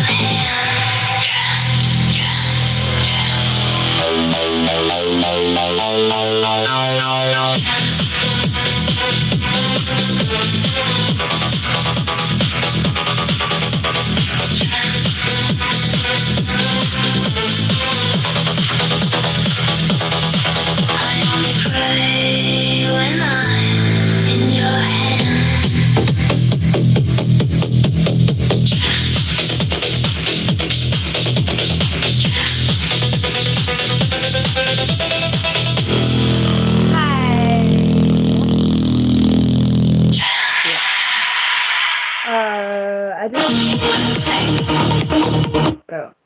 I just found the song I wrote the other day that I have not thrown through the AI yet.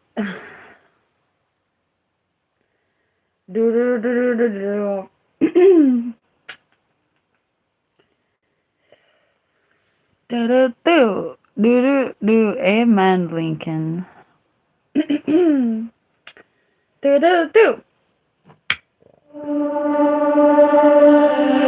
I felt it in my stomach.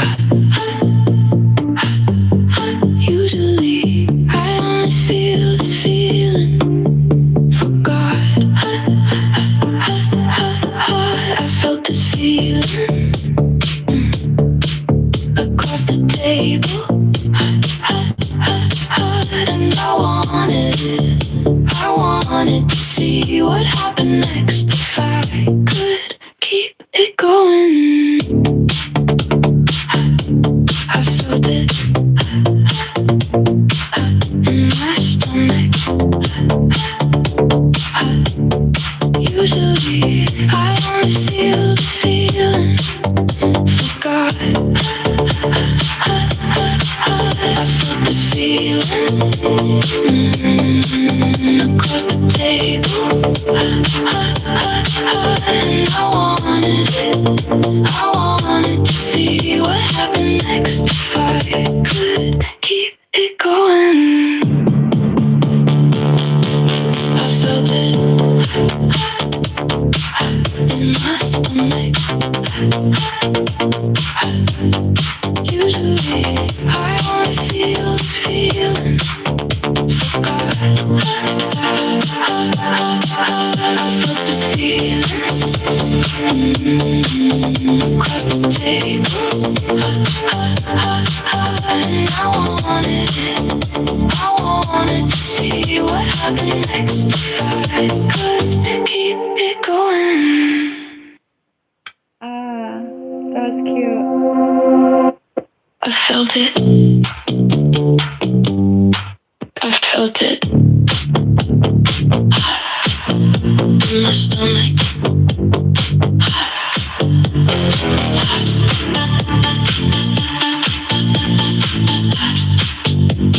Usually, I only feel this feeling for God. I felt this feeling across the table,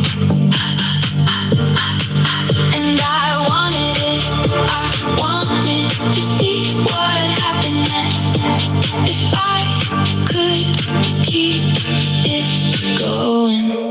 I felt it in my stomach.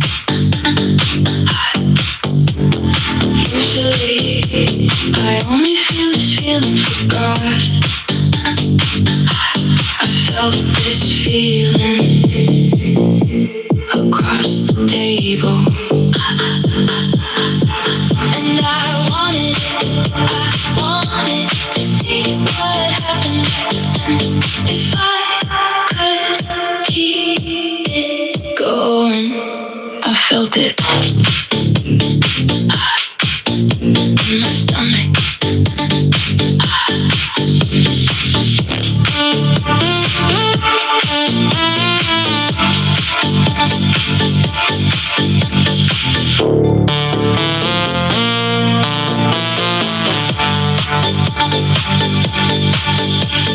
Usually, I only feel this feeling for God. I felt this feeling across the table, and I wanted it. I wanted to see what happened next if I could keep it going. Go.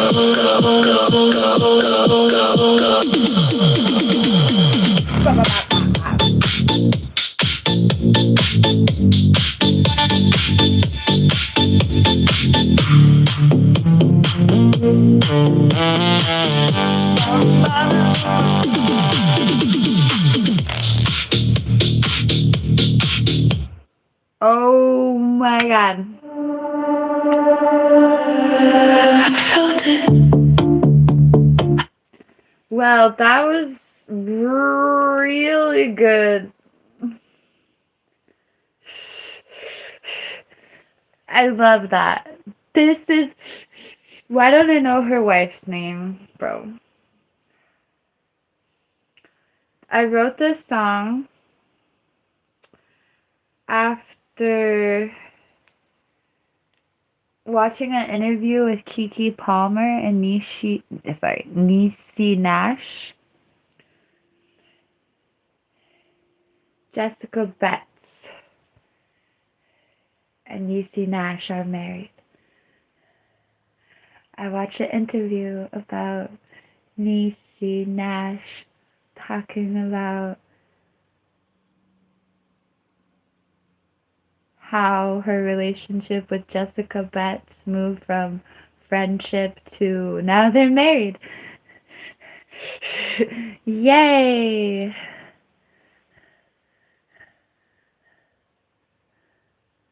I love your love and I am thankful that someone actually receives the prize that is promised by all those fairy tales that bleeped us. And they still do me. I'm blank and blank. Will my number come up eventually, like love, some kind of lottery, where you scratch and see what's underneath? It's sorry. Just one cherry. Play again. Get lucky.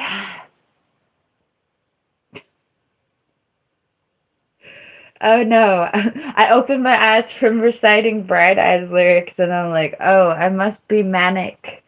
I'm reciting Connor Oberst lyrics. The moment I knew I was manic, I was done. I felt it in my stomach.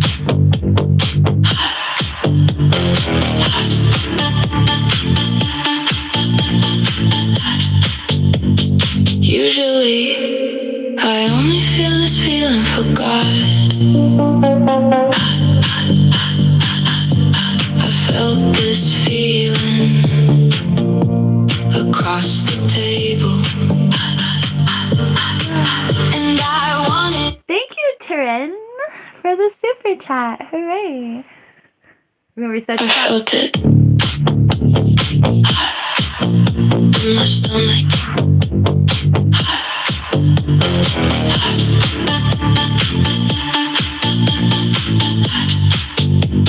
Usually, I only feel this feeling for God. I felt this feeling across the table, and I wanted to see what happened next. If I could keep it going, I felt it in my stomach. Usually, I only feel this feeling for God. I felt this feeling across the table, and I wanted to see what happened next. And if I could keep it going, I felt it in my stomach.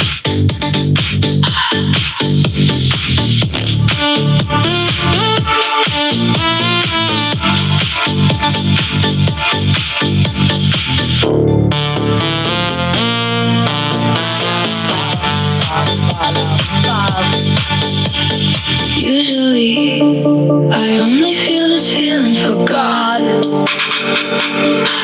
I felt this feeling across the table, and I wanted to see what happened next. If I could keep it going, go. Thank you, Taryn. I'm feeling this wonderful spiritual feeling like I wrote this song about somebody else's love and passion. I feel like I can like sit in the unity and feel really wonderful and appreciate love and life and everything exactly. Thank you, Taryn. I felt it in my stomach. Thank you, Taryn. Usually, I only feel this feeling for God. I felt this feeling across the table, and I wanted to see what happened next. If I could keep it going, I felt it in my stomach. Usually, I only feel this feeling for God. I felt this feeling across the table, and I wanted it. Yay! Mhm. Mm. Mhm. Mhm. My first memory. I don't want to say this because it's kind of loaded. Exactly. That's exactly why I need to write the book. Because I don't want to talk about my first memory on YouTube because of the climate of things on YouTube. But in my book, it's one thing, you know? I have a memory of being so young that I don't understand wearing clothes outside yet. I mean, I have a memory of being like maybe 1 or 2 years old and I'm wearing shoes, so I think it's okay to go outside because I have shoes on and I don't understand what I need besides shoes to go outside.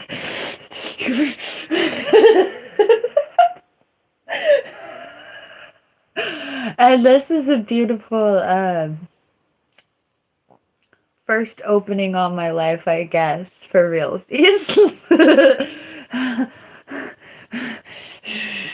The fact that that's my first memory is kind of striking for the course of my whole entire life, to be honest.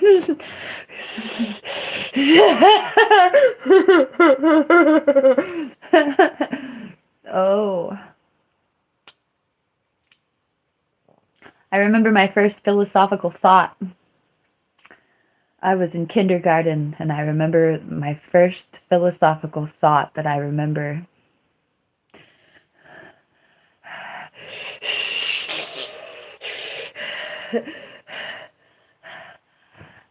I remember my American kindergarten did some weird bleep, and it was supposed to be whimsical and fun and like a fun thing, but I remember it being quite unsettling.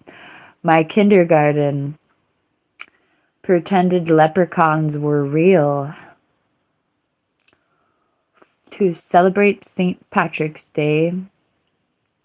My derp-ass kindergarten decided it would be fun to tell all the children that there's little people who came in the night and left footprints everywhere. How safe does that make you feel? Like, it's South Park underwear gnomes, but the adults are the ones telling you the underwear gnomes are real instead of Tweak.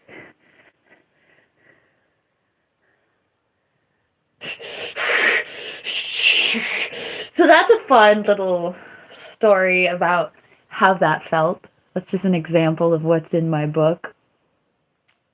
Not to spoil it all. Then one of my other first memories is just living in a trailer park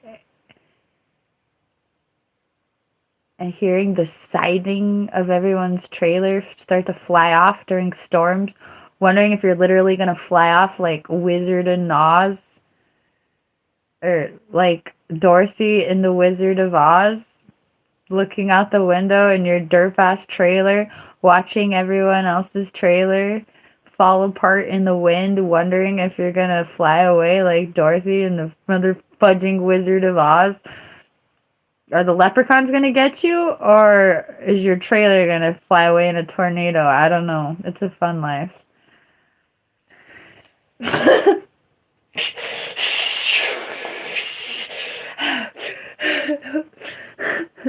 I I have the memory of seeing a I remember the first moment I saw all the babies that my mother had, whatever you want to call those creatures. No offense. I mean, I don't talk about my siblings in my will to protect them, but it's hilarious what I call them instead of my siblings. I call them like the creatures my mother brought forth into the world and abandoned afterwards. I'm like,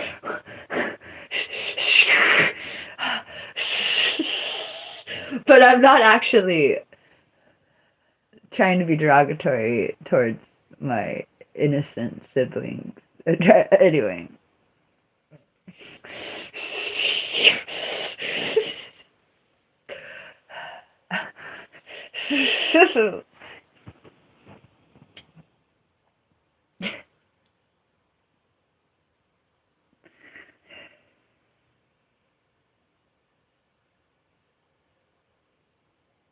Hi.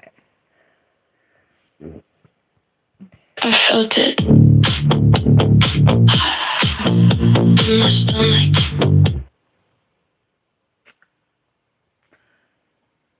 My mother went insane. Or perhaps she never had the will to live, or she lost it somewhere. Also, my mother didn't want children to the extent that she had multiple abortions. And the only reason she stopped having plural abortions indefinitely is because another woman convinced her to stop aborting her children. And my mother regretted the decision. Sorry, this isn't funny. She didn't regret birthing her live children, but she regretted that she began birthing live children. She loved and wanted the children, well, besides me. I was the one that she got hoodwinked into. The other children she actually wanted. Isn't that fun? But she was mad that she had gotten manipulated into not aborting her fetuses anymore. Or her, whatever you want to call them. The babies that would have possibly been had she not aborted them. So it's an interesting situation. Like, she was mad that she didn't abort me, but not mad she didn't abort the other kids.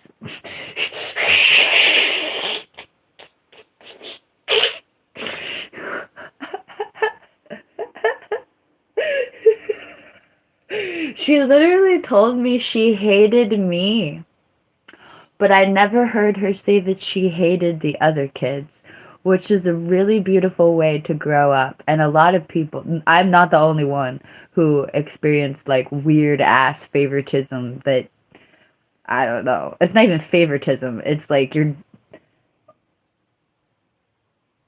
dismantling one child and sparing the other ones of the same kind of dismantling.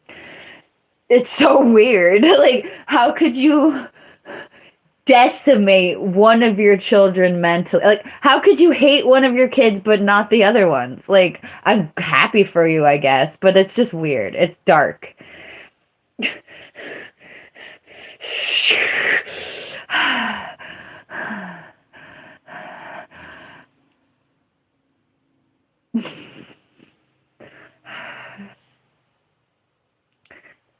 I wish that I was being dramatic or exaggerating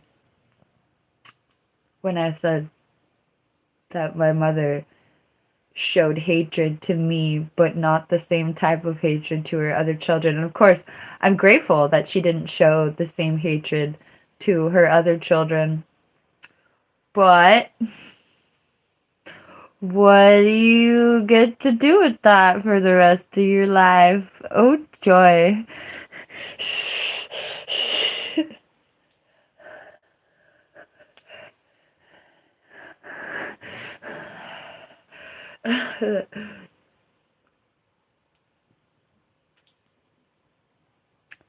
Yep. Yes, Lincoln, exactly.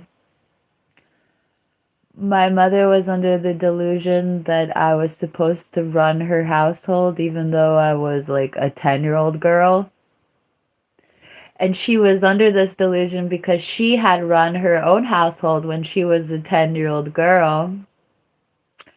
So, because she had run her own household as a 10-year-old girl, she thought that I was capable of running the household and that I just chose not to because I was evil. And on some level, she's right, but it wasn't that I was evil, it was that I was too depressed and that I did not have any hope.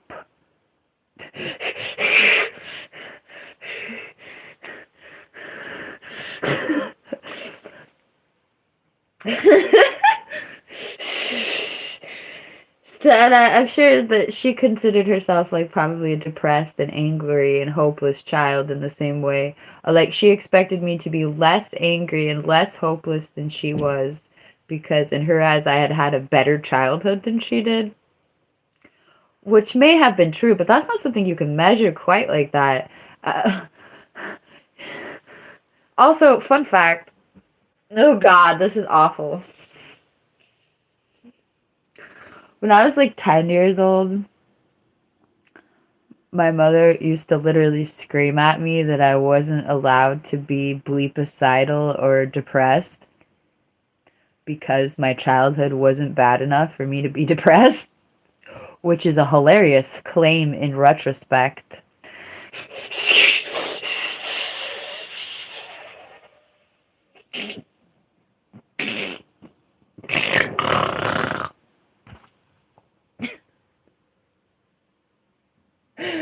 Oh my God.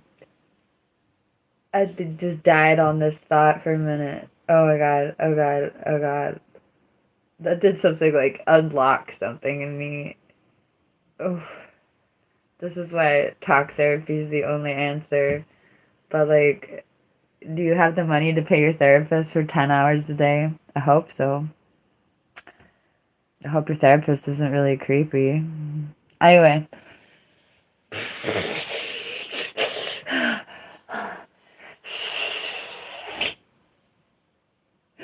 I totally lost track of what the hell I was saying. Oh.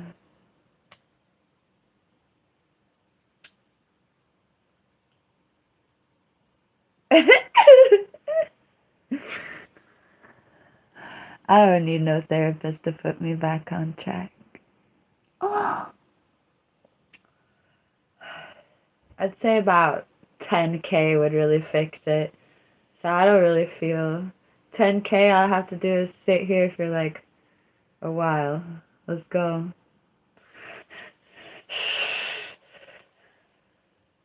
I just did actually. Oh my God. Okay. I just said that like we didn't just sit here for 10K. I did. It took a while. Namaste. Thank you so much. I'm gonna cry. I'm gonna cry. I'm gonna cry. I'm gonna cry. I'm gonna cry. I'm gonna cry.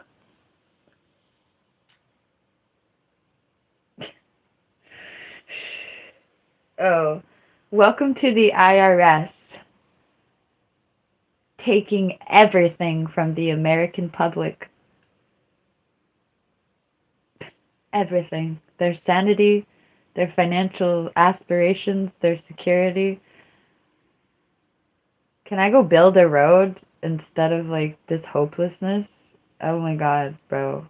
In fact, I'm gonna go build my own village so I don't even need your roads. Like, oh my god, can I go buy an island? Oh, whoops! I didn't mean to Blapstein it up, but oh my god. Please, God.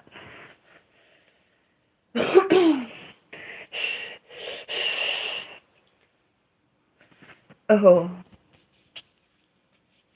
I feel like I should just be managing some really fancy estate, like some garden that needs a lot of specialized care, and like somebody who has like a $10 million garden that needs somebody to actually care about their $10 million plants and the land and everything.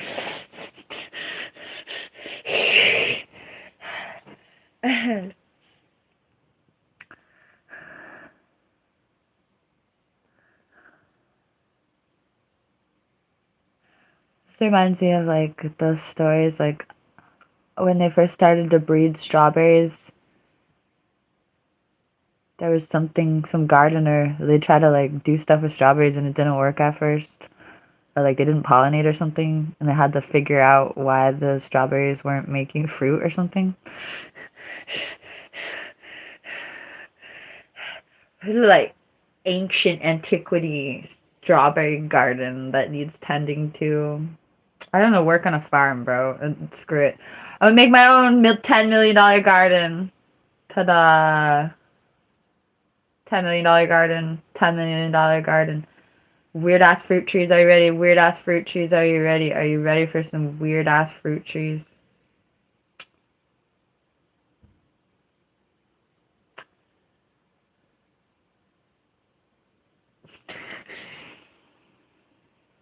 Speaking of weird ass fruit trees, I got my papaya yesterday. It tastes weird. Okay, so I bought some frozen papaya and it was like came in these little perfect cubes and they tasted, honestly, it just tasted kind of like sterilized papaya, or like not sterilized like botanically, but like muted. But I don't even know, bro. But this fresh papaya, I can't even, bro. I don't know what species. I don't even know if it's like the species of papaya or like what I'm looking for. I'm pretty sure I have the same species that I was buying frozen. Does the fresh one just taste so much realer? And like the frozen one is just like industrial waste papaya that doesn't taste like anything, and that's why I'm comfortable with it.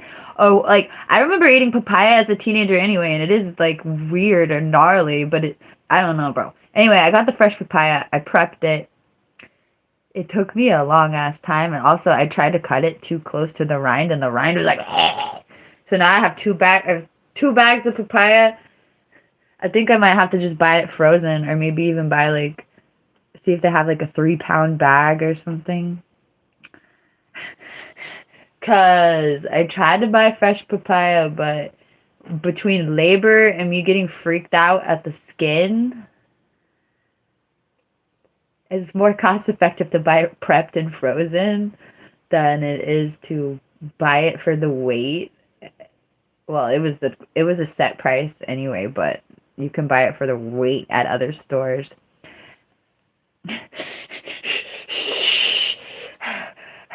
I feel like wait, I don't know how big okay, screw it.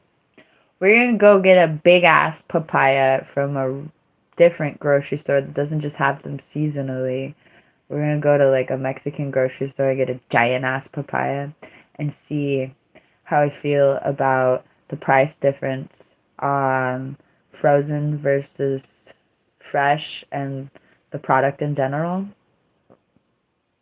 But I already know that the fresh papaya has more nutrients, so I don't know why I want to compromise nutrients for convenience, but oh my god. Or I don't know that the fresh one has less nutrients or more nutrients than the frozen one, but I'm looking at it and it just looks so much darker, and it has such weird ass chemical vitamin-y taste. I don't know what I'm tasting. It's weird as fudge. Let's Google, why do papayas taste weird? Why do papayas taste weird? Papayas weird or like, it is chemicals. It is chemicals. Oh my god! I kind of knew it was chemicals because everything is chemicals, but there is an acid, butyric acid, and it's in papaya, and it's the same chemical that makes milk sour. Okay, I feel better now. The papayas taste funky as hell, bro. And I already knew this. I used to go to the Mexican grocery store specifically to get papayas. So, I already knew that papayas tasted hella weird and it's almost like unlikable. Oh, dude, some people possess a heightened genetic sensitivity to these chemical compounds, making the fruit taste or smell like feet, musk, or gym socks. I'm scared to ask myself if it tastes like that. I don't want to know if I think that that's the problem.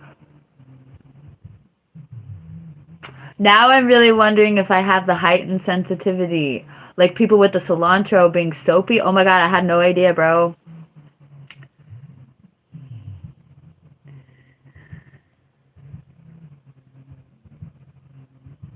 Oh. Okay, I picked the wrong one, too.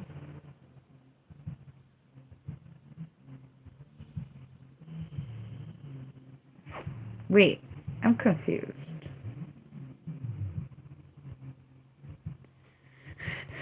Anyway, fun facts. Okay, so I think I just learned that I need to try to get a different texture of a papaya. Because I got one that would have, it was like a little bit squishy. I thought it was like a mango. That's not what we're doing here. Okay, so tomorrow or the next time I go to the store, I'm going to get another papaya with a different texture to the feels and see if if that makes it taste significantly better. But I just learned, I think I might actually have the heightened sensitivity thing that I just read about because I don't know. But anyway, why I'm even talking about this is like the frozen versus fresh dilemma. The frozen one, maybe it was harvested at the perfect time to where it wasn't gnarly with that whatever acid. Also, is this bad or does it just stink? Because, like, is it bad? Ew. Sounds ew. Cool. Safe to eat in normal amounts. Cool. Okay. So, it's funky, but it's all good. I wonder if butyric acid is what makes durian. I don't even really know what durian fruit smells like, but is there butyric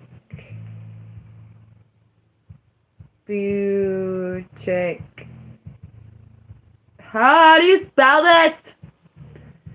I'll just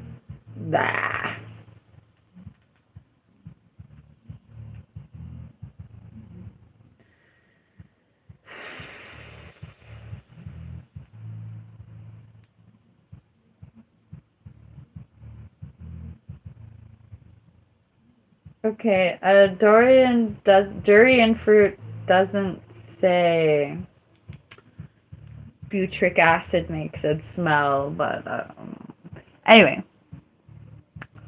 I guess I should go eat dinner. Oh, dinner for breakfast.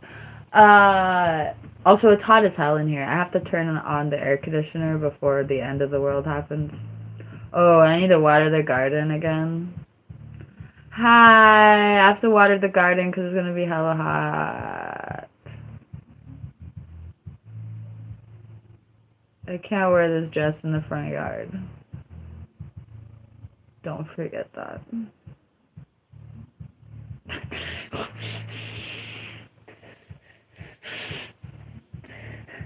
Okay. I'm going to, I was talking to myself not to forget that, obviously. What's for lunch? I don't know. I have an obscene amount of food, so.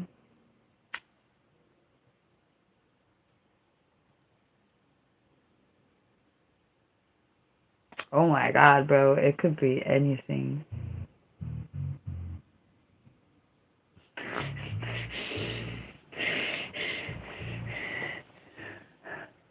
Hey, I'm gonna go take care of the garden. I had a great stream. Thank you, everyone. I gotta work on music.